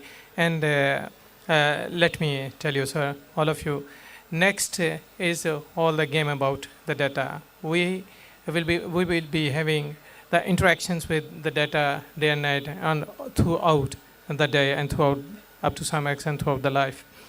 So it's becoming one of the revolutionary sort of the change in human society. When we are talking about the revolutionizing something, it is definitely AI. Professor Dr. Nadeem Javed sir from Taiwan, this is your turn. And my question is, how is AI revolutionizing industrial automation? And what new skills do students need to prepare for Industry 5.0? Thank you very much, Dr. Majid. And thank you very much, TUF, for organizing such a huge event in a very disciplined manner. I congratulate the organizers. Thank you very much. Before coming to the answer of your question, I want to mention some background about AI. We all know that the first version of ChatGPT, which was basically AI, was given in March 2023, and it was ChatGPT 3.5. Then Sam Altman at OpenAI gave 5 levels of AI first level was 3.5 ChatGPT, and it was conversational AI. Its example is chatbot. Second level was conversational AI, which is now is at its extreme, and the third level of AI, which is just started, it's called agentic AI. Fourth one is going to be innovations, and fifth one is the complete forms and complete organizations. So one thing very interesting, that average IQ of human is 100, starting from 85 to 115, which is 100. IQ of Elon Musk is 150, and IQ of Einstein was 160. Now comparing AI with human, ChatGPT first levels IQ was 15, and second levels IQ was first level multiplied with 10, it was 150, and IQ of level 3 is going to be 1500, and so on, so on. So average IQ, as I mentioned before, is 100 for an average human. If we multiply this IQ only with 4, that is, we increase IQ of an average human by 4, that is 400, then a human with an IQ of 400 can grow trees in a garden in such a way that a person would go to a garden, pick apple, and then to the second tree to pick apple's iPhone, and so on, so on. So because an apple is apple and iPhone is iPhone only because of at nano physics level, it is arrangement of molecules. So the arrangement of molecules which AI can rearrange. So people are thinking that only with the IQ of 400, IQ can reach at that level. So thinking on these grounds, historians and AI experts are predicting that by 2070, AI is going to be billions of times smarter than the smartest humans ever on the planet Earth. So now the question is कि अगर एक नौकर मालिक से 10 गुना ज़्यादा intelligent हो तो मालिक उसे काम कैसे करवाएगा? So as Dr. Asad Khattak mentioned that machines have started thinking, and unfortunately humans are stopping themselves from thinking and learning. So a time could come that AI can replace humanity. So on the positive side, we can also see that we human have average IQ of 100 because all human have same IQ. If we work with machines with such a huge IQ, then definitely our IQ is not going to be the same as we have. So coming to the answer of the question, that how industry is going to be revolutionized. So I think Dr. Majid is talking about Industry 5. We have already at the extreme of Industry 4, and in Industry 4 is definitely going to be totally different because in Industry 5 only human won't be working alone. Machines will be working parallel with the humans. Secondly, industry is going to be personalized and customized, and industry is going to address the needs and the desires of individuals at any level. So third one is the efficiency and the productivity of the industry is not going to be the same. It would not increase only in the term of quantity, it would also increase in the term of quality as well. And then the most important factor I believe is predictive maintenance. AI is going to repair the machines in industry before reaching the time when a machine or any unit in an industry is going to stop working. AI will help organizers to repair the machines which are going to be malfunctioning. And second one is the innovation level. Innovation level is going to be increased because besides human, machine would be thinking and would be helping human to reach at the next level of innovation. So that's it. Thank you very much. Thank you very much, Professor Dr. Nadeem Javed. He was just talking about how emerging AI is. The ChatGPT version 1 was had actually the IQ of the 15, and then the next version got the IQ of 150. If the third one is multiplied with the 10, it will be 1500. And what if the fourth version and fifth version, as we have already discussed the 5 versions of the artificial intelligence? That is really alarming. Secondly, Industry 5.0, what we are expecting, human will work, definitely they will, but the machines may not work under the human, may not work. They may work in parallel with the human. This is the point to be focused. Now, if I conclude this discussion, we have 2 sides running parallel. Can we use the AI to make the society more smarter? Or can we go under the fear of utilizing the AI? We have strong schools of thought on the both sides. People are repelling and people are accepting. We have to decide, either we encourage the half class that is failed and we focus over the half class that is empty.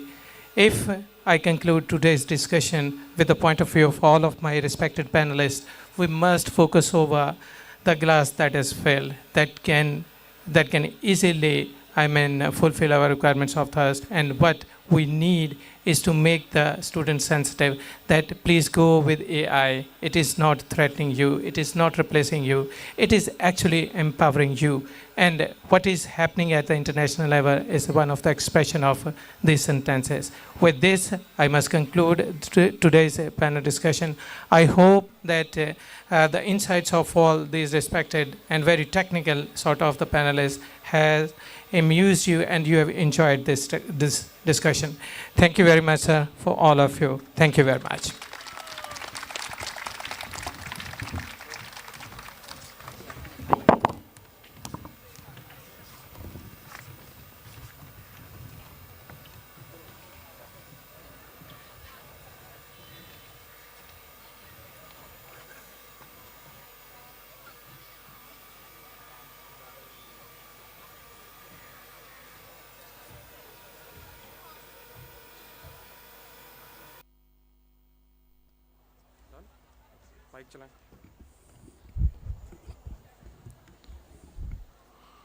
Thank you so much, the panel. A very productive session indeed. Now I'd like to call upon the stage Excellency Mr. Mehmet, Consul General for Republic of Turkey, to address expression of thoughts.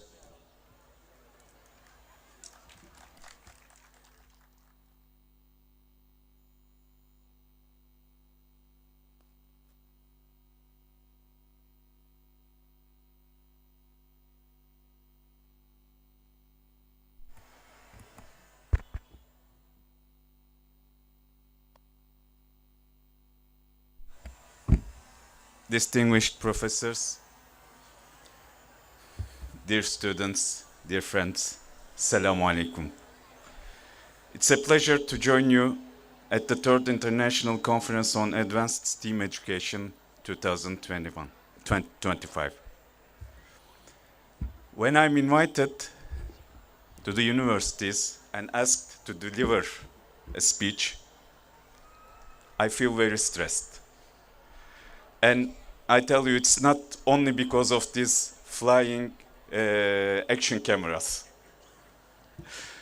Speaking in front of such experts and such curious minds, it's a challenge for me, because my speech can easily turn into a no context one. So it's a challenge. So I decided to talk about the challenges and the opportunities. But I didn't have a text. Whom can I ask for help? My assistant. 5 a.m. in the morning, he's sleeping beauty. So I went to AI. I asked ChatGPT. this is the first opportunity, the biggest, the easiest way. But then came another challenge. ChatGPT gave me a speech of 4 or 5 pages. So I had to get rid of tons of nonsense.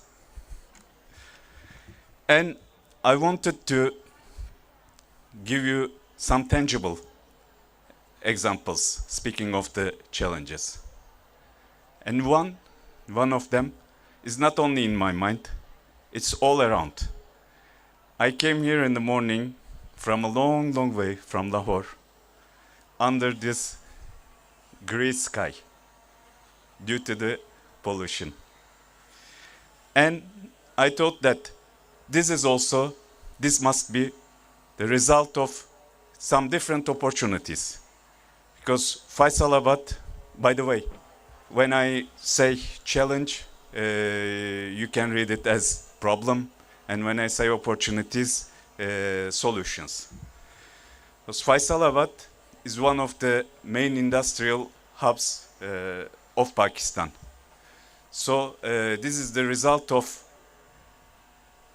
trying to find different solutions to different challenges, like poverty and so on. And I remember some different challenges. I used to wear this mask. I remember the COVID era, the pandemic that we had a few years ago. And I remembered how we overcame, thanks to the scientific research and the good medical care and the vaccination. Every morning when we wake up, we face different crises, like some regional, some global crises. And we try to find solutions, we try to overcome these challenges. But eventually, some of them, we are not, for the moment, we are not able to find solutions. For example, thousands of people are being killed, have been killed in Gaza with the assistance of AI, maybe. We are thankful, grateful to the Mother Earth for its givings, but sometimes it can be cruel. Remember the floods that we had here in Punjab, mostly because of another challenge, the climate change. So, to face such kind of challenges, to find permanent and sustainable solutions, we rely on scientific education. This is exactly why education is of a strategic importance. The societies that can combine scientific skill with creativity, adaptability, and ethical responsibility will be the ones that navigate through this complex world successfully. My country, Turkey, has placed science and technology at the heart of its development vision. From aerospace engineering to digital innovation and advanced manufacturing, we are working to prepare our youth for a world where technological capability is directly linked to national resilience. Initiatives like Technofest show how quickly young people respond when they are given space to experiment, build, and dream. But in today's geopolitical climate, no country can move forward alone. That's why we attach great importance to cooperation on different platforms. And I'm very happy today to see the wide spectrum of participants to this conference. And apart from the education, we have our hopes. And that's you, my young friends. You have the opportunities that previous generations never had. the ability to collaborate globally, to create across disciplines, and to contribute to solutions that matter. Let your curiosity guide you, and let your creativity be your strength. I congratulate the organizers of this conference for creating this platform for reflection and cooperation. May today's discussions lead to new horizons and new partnerships, so that together we can turn today's challenges into tomorrow's shared opportunities. Thank you very much.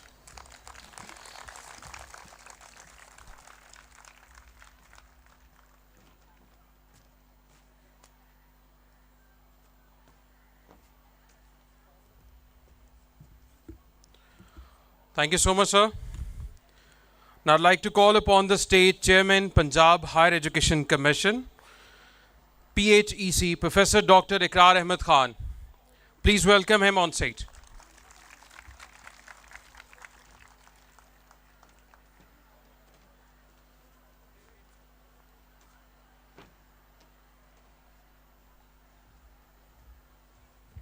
Bismillah ar-Rahman ar-Rahim. Our chief guest of the day, Professor Iqbal Chaudhry. Our host of the day, Chairman Haider Amin Saab. And Professor Amanullah Malik, Rector TUF. The organizers, distinguished guests, ladies and gentlemen. It's a pleasure to be here today and availing the opportunity of being part of a very intellectually loaded discussion on AI. And I feel sorry for not having used ChatGPT to create a speech. I wish I had done that, and that would have been much easier and probably more relevant as well. I have learned a few important ideas from the keynote speakers and our panelists, and most important of all, from our industry representative, that in education system, we are doing informative education and not transformative education. This is a real challenge. I really appreciate your description of the educational system, and for which I'm also partly responsible. The best thing that I have noticed here this morning is that the third conference in the row focused on interdisciplinary platform, STEAM, to be abbreviated, and then creating international linkages which are badly needed. I'm also very happy to notice that TUF has come a long way in terms of having a student body of 12,000 and about 400 full-time faculty members. When we look at educational spread in the country, Faisalabad being the third big city of the country, we are not really offering that much of opportunity as it should have. So we compliment the chairman and his team for having created a very good option. And for this campus particularly, since we have cultural, social, gender sensitivities, so it's a female-focused campus. In principle, I don't agree with that, but since that is one of the societal requirement, so we compliment you for your effort and making it happen. On the educational front, since I hold a responsibility for the province of Punjab, we are a part of a bigger picture in the country. And from the days that University Grants Commission was transformed into Higher Education Commission, tremendous achievements, an outstanding track record in terms of improving access from less than 8% to more than 12%. But now, challenges that we're stagnant at 12% for years, and when we compare ourselves for a similar stat with our neighbor, with our countries in the same road, developing countries, many of them are in the bracket of 20 to 30%. So public sector alone is not in a position to make that spread possible. So we really appreciate the efforts of private sector and the leadership that private sector is providing. Also, notice that in Higher Education Commission system, there are 440 plus universities and degree awarding institutions in the country. And that brings forth a challenge of quality assurance. And one-liner that you have presented, that informative and not transformative, that is one description. There are other descriptions also, that access to knowledge is, Chat GPT, one of the examples, but it's pretty simple, and the students are equally informed as much as teachers are, but the system is still not supportive. That instead of student being examined, they are not allowed to become inquisitive and asking questions in the classroom. The classroom needs to be flipped, and that flipping is not taking place. So we take responsibility for that also, and as a challenge. Another important consideration for this huge system and the population which is asking for opportunities would be that how we create synergy in the system. We have a federal landscape which has charters and the 18th Amendment and potential for 28th Amendment. And then we also have provincial structures, within provincial structure, public and private institutions. Some clearinghouse mechanism. What should be the compatibility between federal and provincial system? We believe that being part of federation, we ought to have a common policy. We need to have a uniform curriculum. We need to have uniform standards.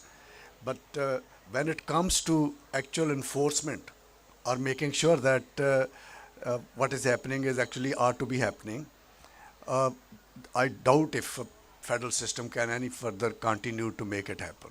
So provincial systems have to be strengthened. And then money makes the mayor go. So who's footing the bill? And higher education at federal level had set good examples, which are no more tenable. Since 2018, the federal budget was frozen and now actually 20% decline.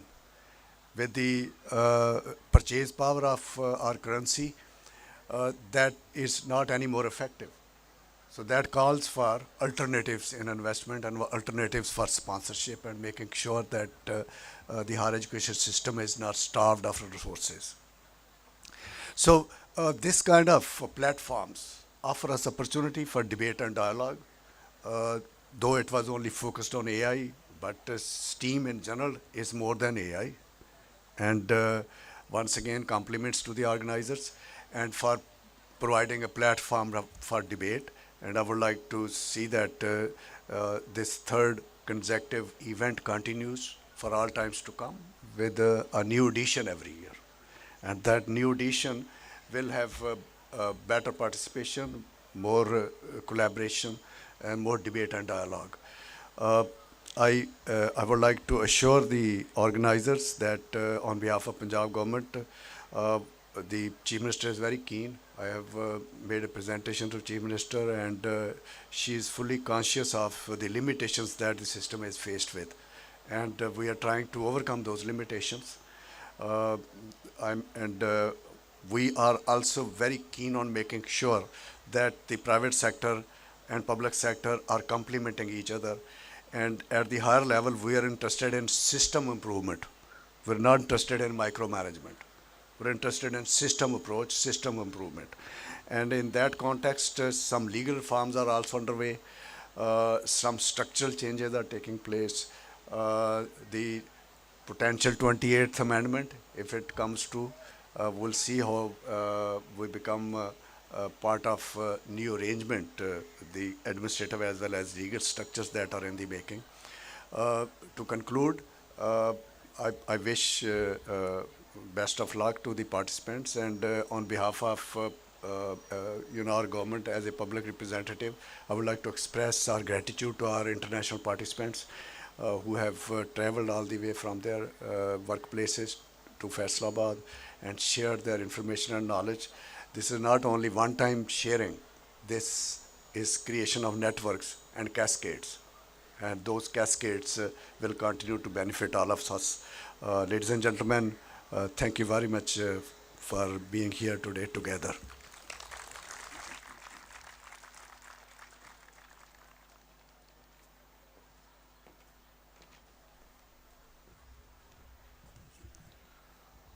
Thank you so much, sir, for the kind words. Now I'd like to call upon the stage Chief Guest of the Day, Coordinator Journal, Comstech, Professor Dr. Muhammad Iqbal Chaudhry for the expression of thought.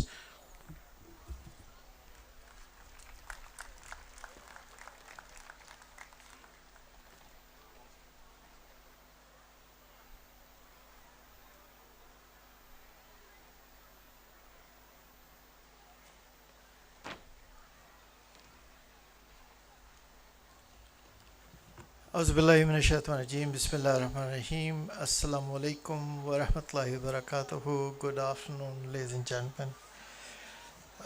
Excellency, dear brother, Muhammad Yamin Sensei, Consul General of our very dear country. We call it two countries, one nation. Thank you for being here. My dear brother, Professor Dr. Iqrar Ahmed Khan, the Chairman, Punjab Higher Education Commission, very young and dynamic leader which holds the promise for the country. The Chairman, Board of Governors, Mr. Muhammad Haider Amin of this fascinating institutions and many other initiatives. Rector, Professor Dr. Amanullah Malik, leading experts from different countries, bold, bright and beautiful students. I call them 3Bs. They are the future of this country. And honestly, Dr. Iqrar has been very brief, but he pointed out a lot of very important aspects of it.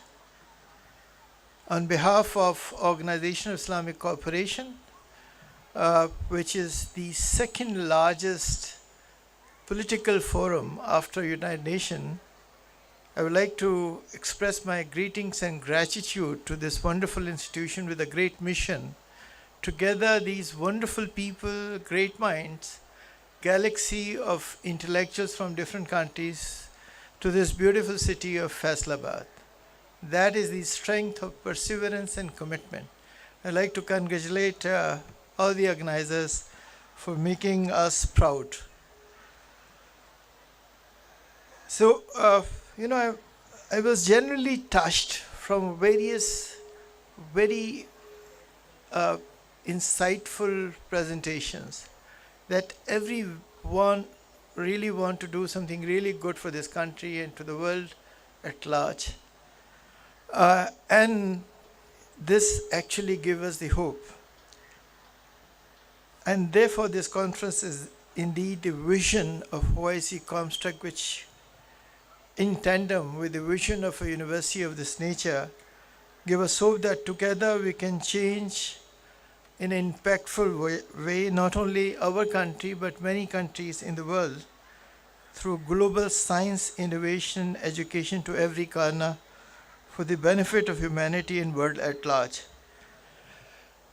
Ladies and gentlemen, boys and girls, today we are here to celebrate the transformative power, this has been echoed a multiple times, of STEAM education, which played an extremely important role in societal and national development. Education is the catalyst of change in unimaginable manner. Education is shaping the world of today and will define the world of tomorrow. Today, the world is confronting with enduring challenges of hunger, poverty, disease burden, water, energy crisis, impact of climate change, immense social inequalities, injustice. Right in front of us, we have seen genocide committed. It was a complete demise of human moral values, a complete death of international order. And that we have seen it in front of us, which is still unfolding.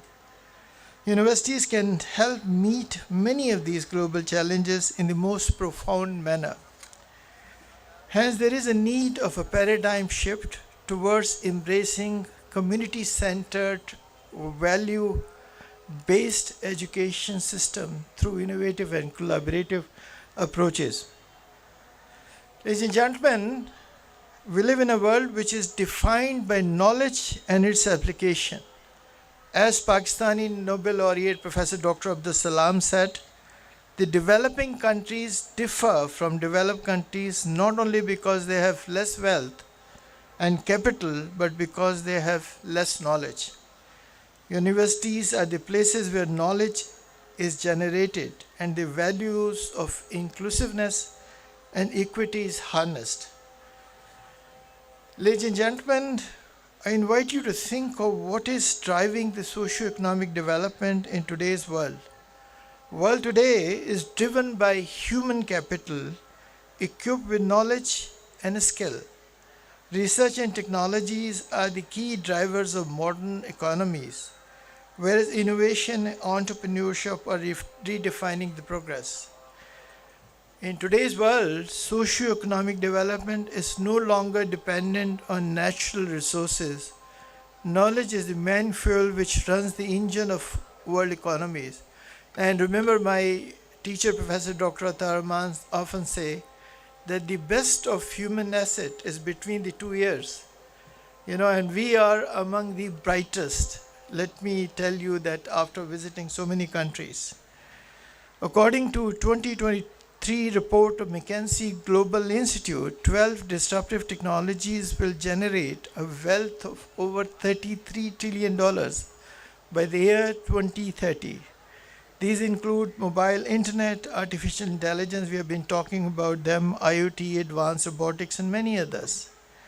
But you see, I wish to invite you to think of what the future universities would look like. The prospects of success of our students will depend on their capacity to adopt to new realities, learn new skills, and deliver new services for which they may have not really received any formal training. They have to compete with super intelligent machines. They will face the threats of being irrelevant and redundant. Their success will be based on the capacity to unlearn, very important. If you don't unlearn, you would not be able to relearn. Unlearn, relearn, and your soft skills will be the most precious assets. Our universities have to teach centennial generation, the alpha generation sitting behind, will have an average life expectancy of 100 years or over. So be ready for it. You would be celebrating 100th birthday of yours while still working. The question is, how would we train you? The knowledge which you have acquired today will be redundant, obsolete, or maybe dangerous after 15 or 20 years. It is at the best, is okay for your first job. After that, this become a harm, a professional hazard. And therefore, it is very, very important that your creativity, emotional intelligence, and critical thinking work. I remember someone said, the technological development is going to be so absolutely dizzying and so extremely fast that only the best of emotional stability human being would be able to survive. So you have to develop in yourself emotional stability, because if you don't do that, you would be confused to the limit, and then you become marginalized. So you have to be emotionally stable. You see, I read a lot of books, and one of the books which I would recommend to you is Yuval Harari's 21 Lessons for 21st Century. And what he said, the future generation will not build castles around their acquired knowledge capital. They will not build palaces based on the knowledge which acquired in universities. You would be nomads with your little tents on your shoulder, looking for new skills, new professions, and new opportunities. So be ready for it. I also want to tell you, this may be a good news or a bad news, or both. Global North is depopulating. 0.76% negative growth in Norway, Scandinavia, and many Western countries. There is a demographic winter. Villages are now wide open with no one you can see around. Cities are depleting. And there are only old people roaming around on the streets. You are the only youth we have for the future. Remember, youthfulness is directly connected to creativity and innovation. The old people can only reinvent the wheel, right? You are the one who can think out of the box and create. With the aging population in global north, fast depleting is innovation potential. You have to be ready not only to take over the demographic opportunity which the time has created for you, but also to relocate that innovation capital to global south. Be ready for it. In brief, students we have in our campuses represent the first generation in human history who will change fields and professions at least three times in the long productive life. Many of you will come back to this University of Faisalabad in our different attributes and ambience to acquire new skills as your previous skill will become redundant and could better be performed by smart machines. Most importantly, and this is the bottom line, most importantly, we need to inculcate in our education the concept of ilme nafe. Very important. Brother Excellency has mentioned about the use of AI in genocide, killing 80,000 people, including children and women. Knowledge which benefit is the only knowledge in Islam. The basic function of knowledge in Islam is indeed of that problem solving. Any knowledge that cannot or does not solve the mundane enduring problems of humankind is in fact no knowledge. Knowledge which is used for unworthy purposes is regarded being poisonous as the bite of the serpent. Therefore, it is not coincident that science which Muslims have created between 8th to 15th century or 12th century was deeply inculcated in the humanistic value of Islam. Seminal scientific advancement made by Muslims were all targeted towards bringing global common good. You cannot show us a single example in which anything was invented or developed by Muslim scholars for harming anyone. This is the science we believe on. And this was the prayer of our Holy Prophet, peace be upon him. And he said, O Allah subhanahu wa ta'ala, I ask you for the knowledge which benefit. So ladies and gentlemen, in my capacity as the Coordinator General of OIC Comstack, which is an organization, a premier institution responsible of science, technology, higher education, health and climate in 57 member states and 5 observer states, including China as a strategic partner, is just multifold.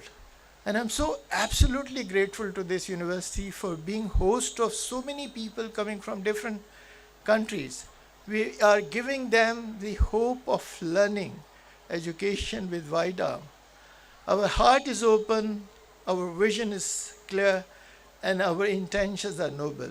We really want to help Muslims all around the world. And through numerous programs of Comstack, I invite you to please kindly visit Comstack. The only objective is to spread ilm nafe, which is the core foundational pillar of our religion. With this, I wish to once again express my gratitude to wonderful organizers, the great host, who brought together people from different countries. Not only because they really wanted to inculcate this knowledge as a part of it, but to also form bridges, create networks, and friendship forever. Last night I had a discussion with Dr. Mustafa. I tried to provoke this man and he was so strong that he just remained steadfast. Assalamu alaikum wa rahmatullahi wa barakatuh.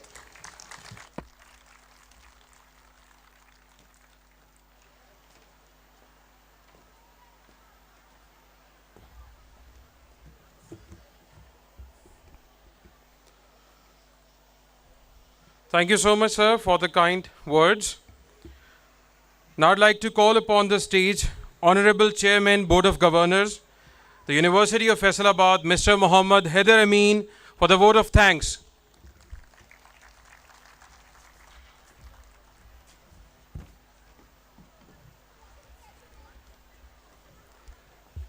Auzubillahi minash-shaytanir-rajim. Bismillahir-rahmanir-rahim. First of all, I'd like to tell you all that I would like to make it very short just because I know that you guys have been waiting for so long and it is so hot outside. So, As-salatu salamu alayka ya Sayyidi ya Rasulullah wa ala alika wa sahabika ya Sayyidi ya Habiballah. Distinguished guests, esteemed scholars, international delegates, respected speakers, faculty, dear students, and colleagues. Assalamu alaikum. It is my great honor to present the vote of thanks at the 3rd International Conference on Advanced STEAM Education. This gathering represents our shared vision for Pakistan, where knowledge, innovation, research, and human values shape a stronger future. Your presence has given this purpose a true prestige. My deep gratitude to our chief guest, Professor Dr. Muhammad Iqbal Chaudhry, Director General from Comstack. Heartfelt thanks to Professor Dr. Iqrar Ahmed Khan, Chairman, Punjab Higher Education Commission, for your continued guidance in advancing higher education. And sir, for your point of views that you already shared, that how we should change into transformative education. My sincere appreciation to His Excellency Mr. Mehmet Emin, Consul General of Turkey, His Excellency Mr. Yasin Mir Mohammed, Deputy Mission Head from Somalia. Sir, I welcome you. A special thanks to our international keynote speakers, Professor Dr. Datu Narima from Malaysia, Professor Dr. Asad Khattak, and many other industrial heads who are present at this conference. I would like to especially thank Professor Dr. Adnan Noor for joining us at this conference. Or to all the panelists and session chairs from Turkey, China, Taiwan, the UK, UAE, Malaysia, Norway, and Pakistan, your contribution enriched every discussion that will be happening from today.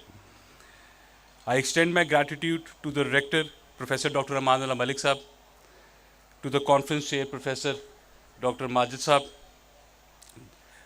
for your leadership and to bringing this conference to alive, sir. And my heartfelt thanks to all the deans, organizers, faculty members, and volunteers whose effort have made this conference a success. To our students, you are the heart of this university and the future of Pakistan. You are stepping in the world defined by artificial intelligence, as we discussed it today as well, automation, and global demands.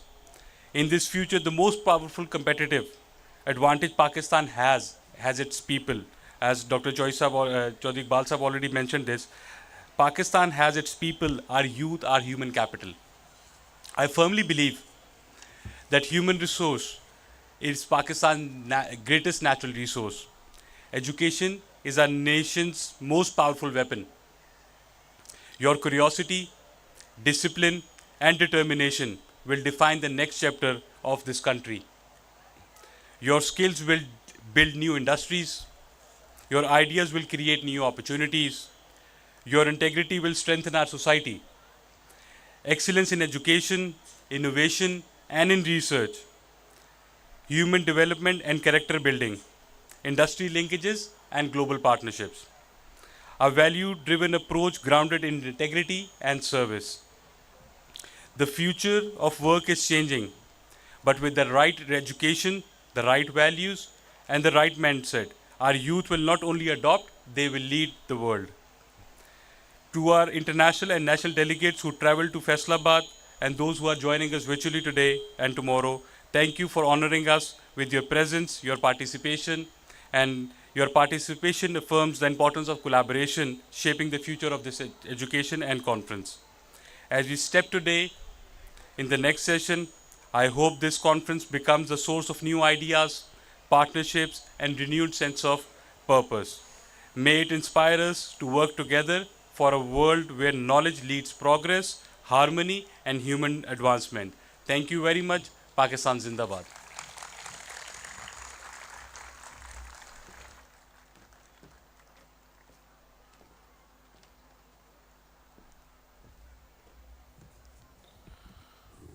Thank you so much, sir. Ladies and gentlemen, it's now time to express our gratitude in a special way. We'd like to honor our distinguished guests with the souvenirs as a token of appreciation for their presence and contribution for this conference. I'd like to request Honorable Chairman, Board of Governors, the University of Faisalabad, Mr. Mohammad Haider Amin. Sir, please join us on the stage for the distribution of souvenirs. Accompanied by worthy rector, Professor Dr. Amanullah Malik Saab, Professor Dr. Muhammad Iqbal Chaudhry Saab, Professor Dr. Muhammad Ikrar Saab, Dean Faculty of Information and Technology, the University of Faisalabad, and Conference Journal Chair, Professor Dr. Majid Hussain.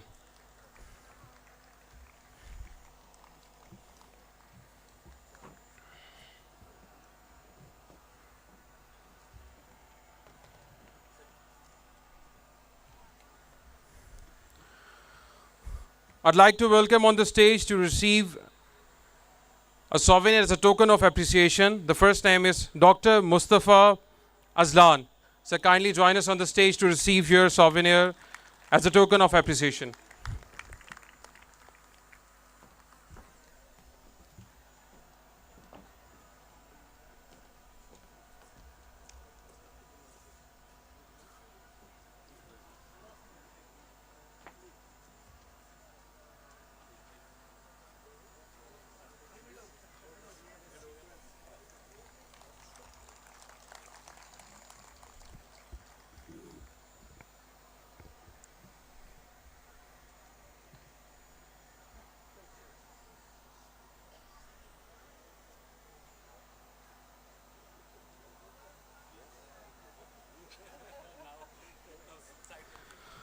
Now I'd like to request Professor Dr. Zhu.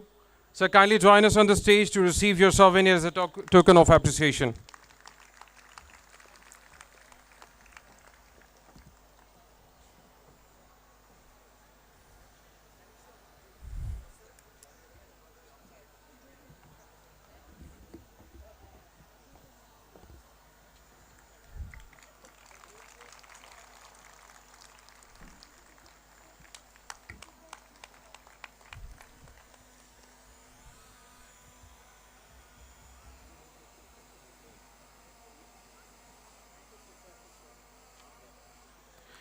Now I'd like to request Mr. Wahad Siraj, CEO, Neotel, Pakistan. Sir, kindly join us on the stage to receive your souvenir.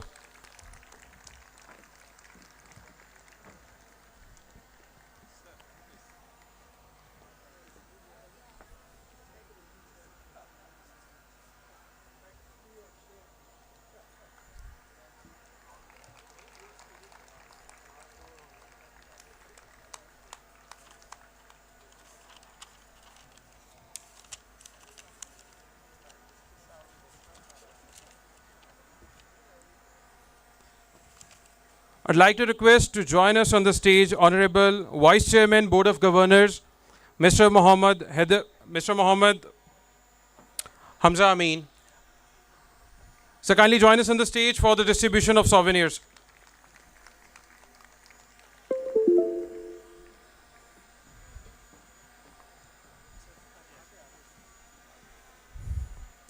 I'd like to request Professor Dr. Ahmed Safa. So kindly join us on the stage to receive your souvenir.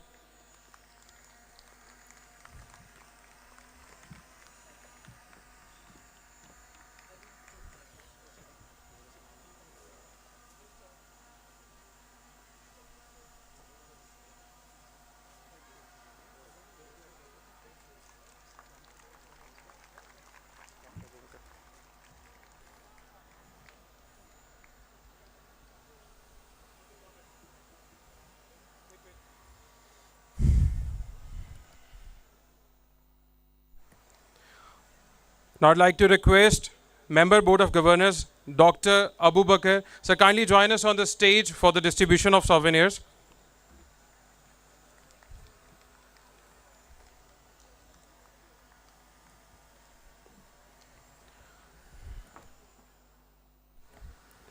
I'd like to request Professor Dr. Kamran Munir, sir, kindly join us on the stage to receive your souvenir as a token of appreciation.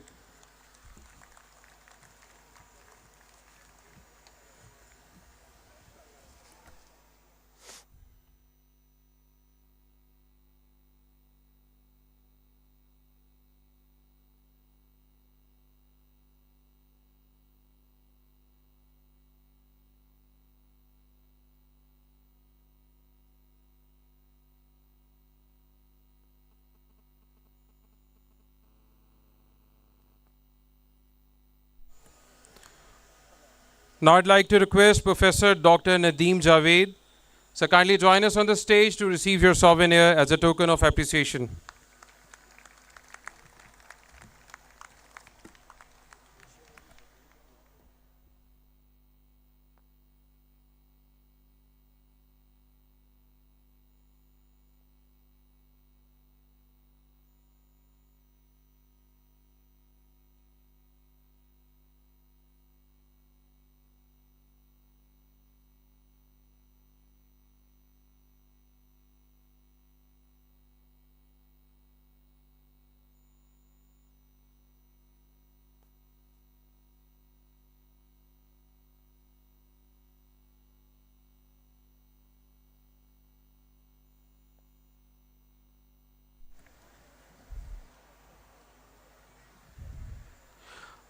Now I'd like to request Mr. Ruslan Ismail, sir, kindly join us on the stage to receive your souvenir.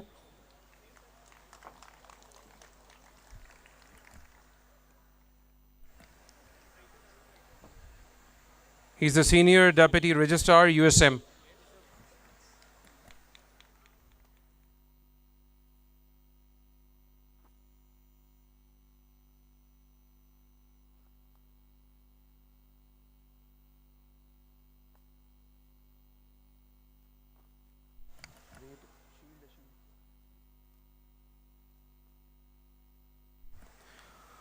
Now I'd like to request Mr. Salim Ahmed Ranja sir, sir, kindly join us on the stage to receive your souvenir. He's the Director, Akhuvat Global Tech and Social Entrepreneurial.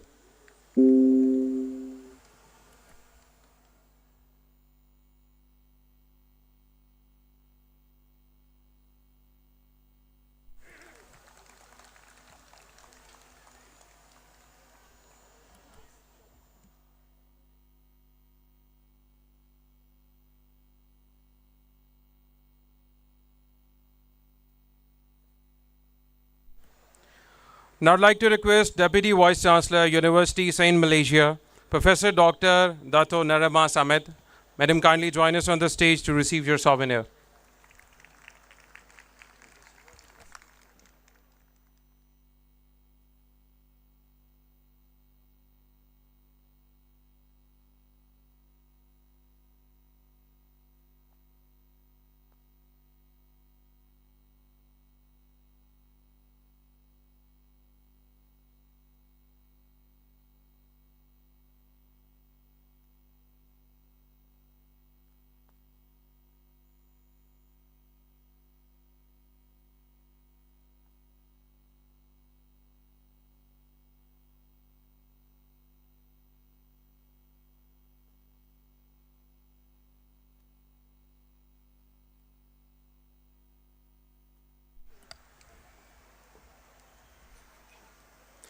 Now I'd like to request Professor Dr. Asad Masood Khatak Sahab from Zaid University, UAE. So kindly join us on the stage for receiving your souvenir.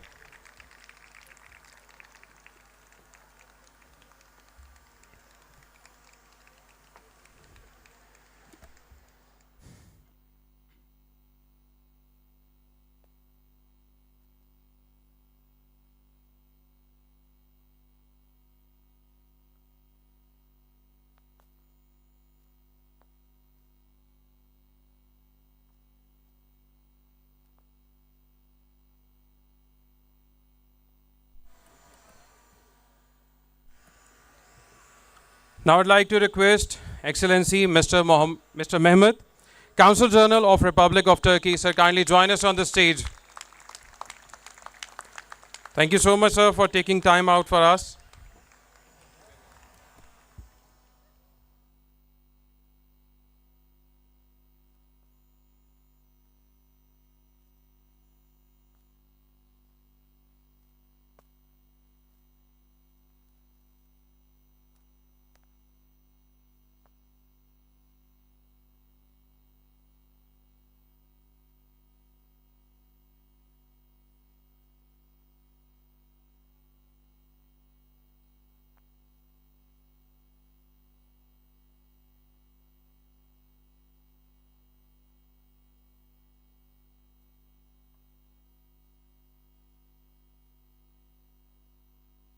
Now I'd like to request Deputy Head of Mission at Somalian Embassy in Pakistan, Mr. Yasin Mir Mohammed.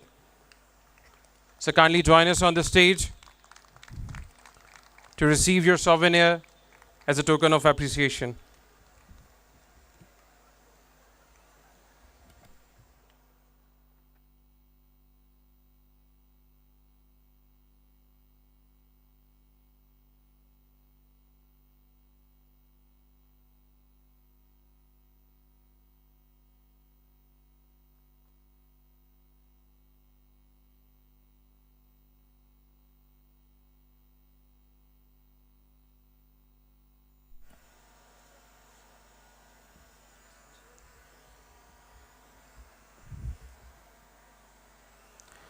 Now I'd like to request Second Secretary of the Somali Embassy and designated focal person for scholarship affairs, Mr. Muhammad Abdi Rahman.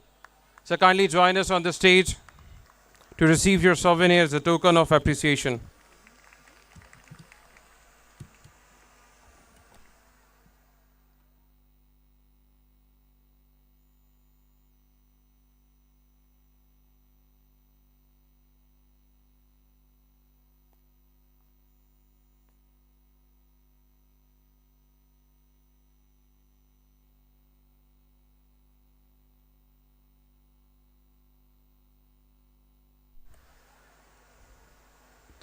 Now I'd like to request Chairman Punjab Higher Education Commission. He's already on the stage.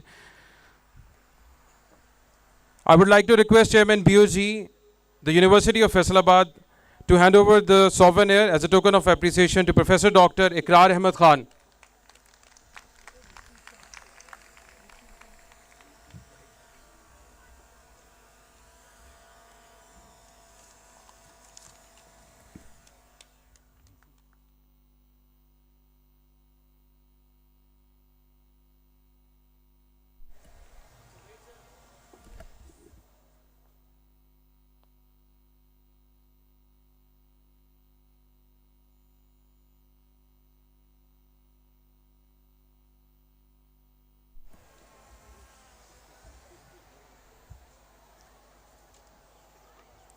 Now I'd like to request Professor Dr. Yasir Nawab, Vice Chancellor, University of Kamalia, sir, kindly join us on the stage.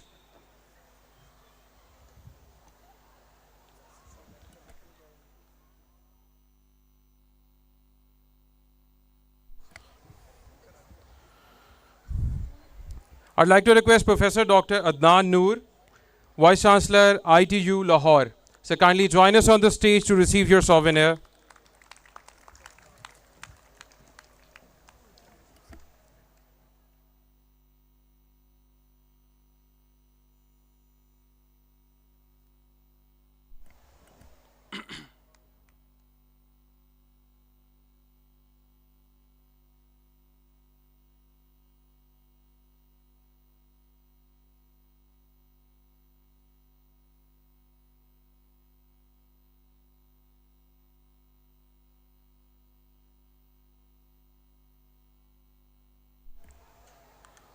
Now I'd like to request Professor Dr. Fahim Aftab, Vice Chancellor, University of Jhang. So kindly join us on the stage to receive your souvenir.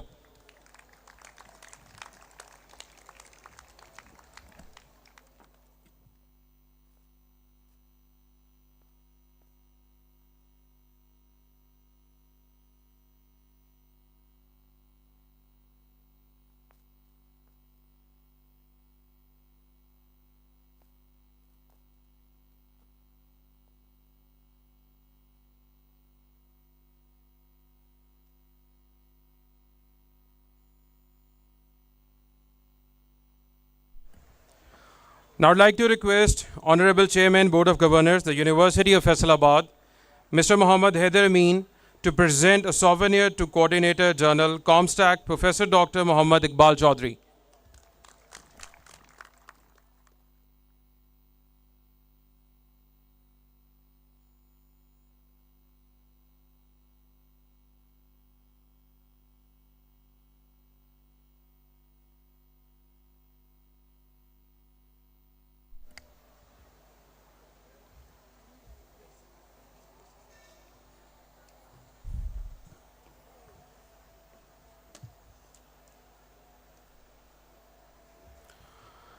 Ladies and gentlemen, before we conclude our inaugural ceremony of 2 days, third International Conference on Advanced STEAM Education, ICAS 2025, we'd like to capture this memorable moment.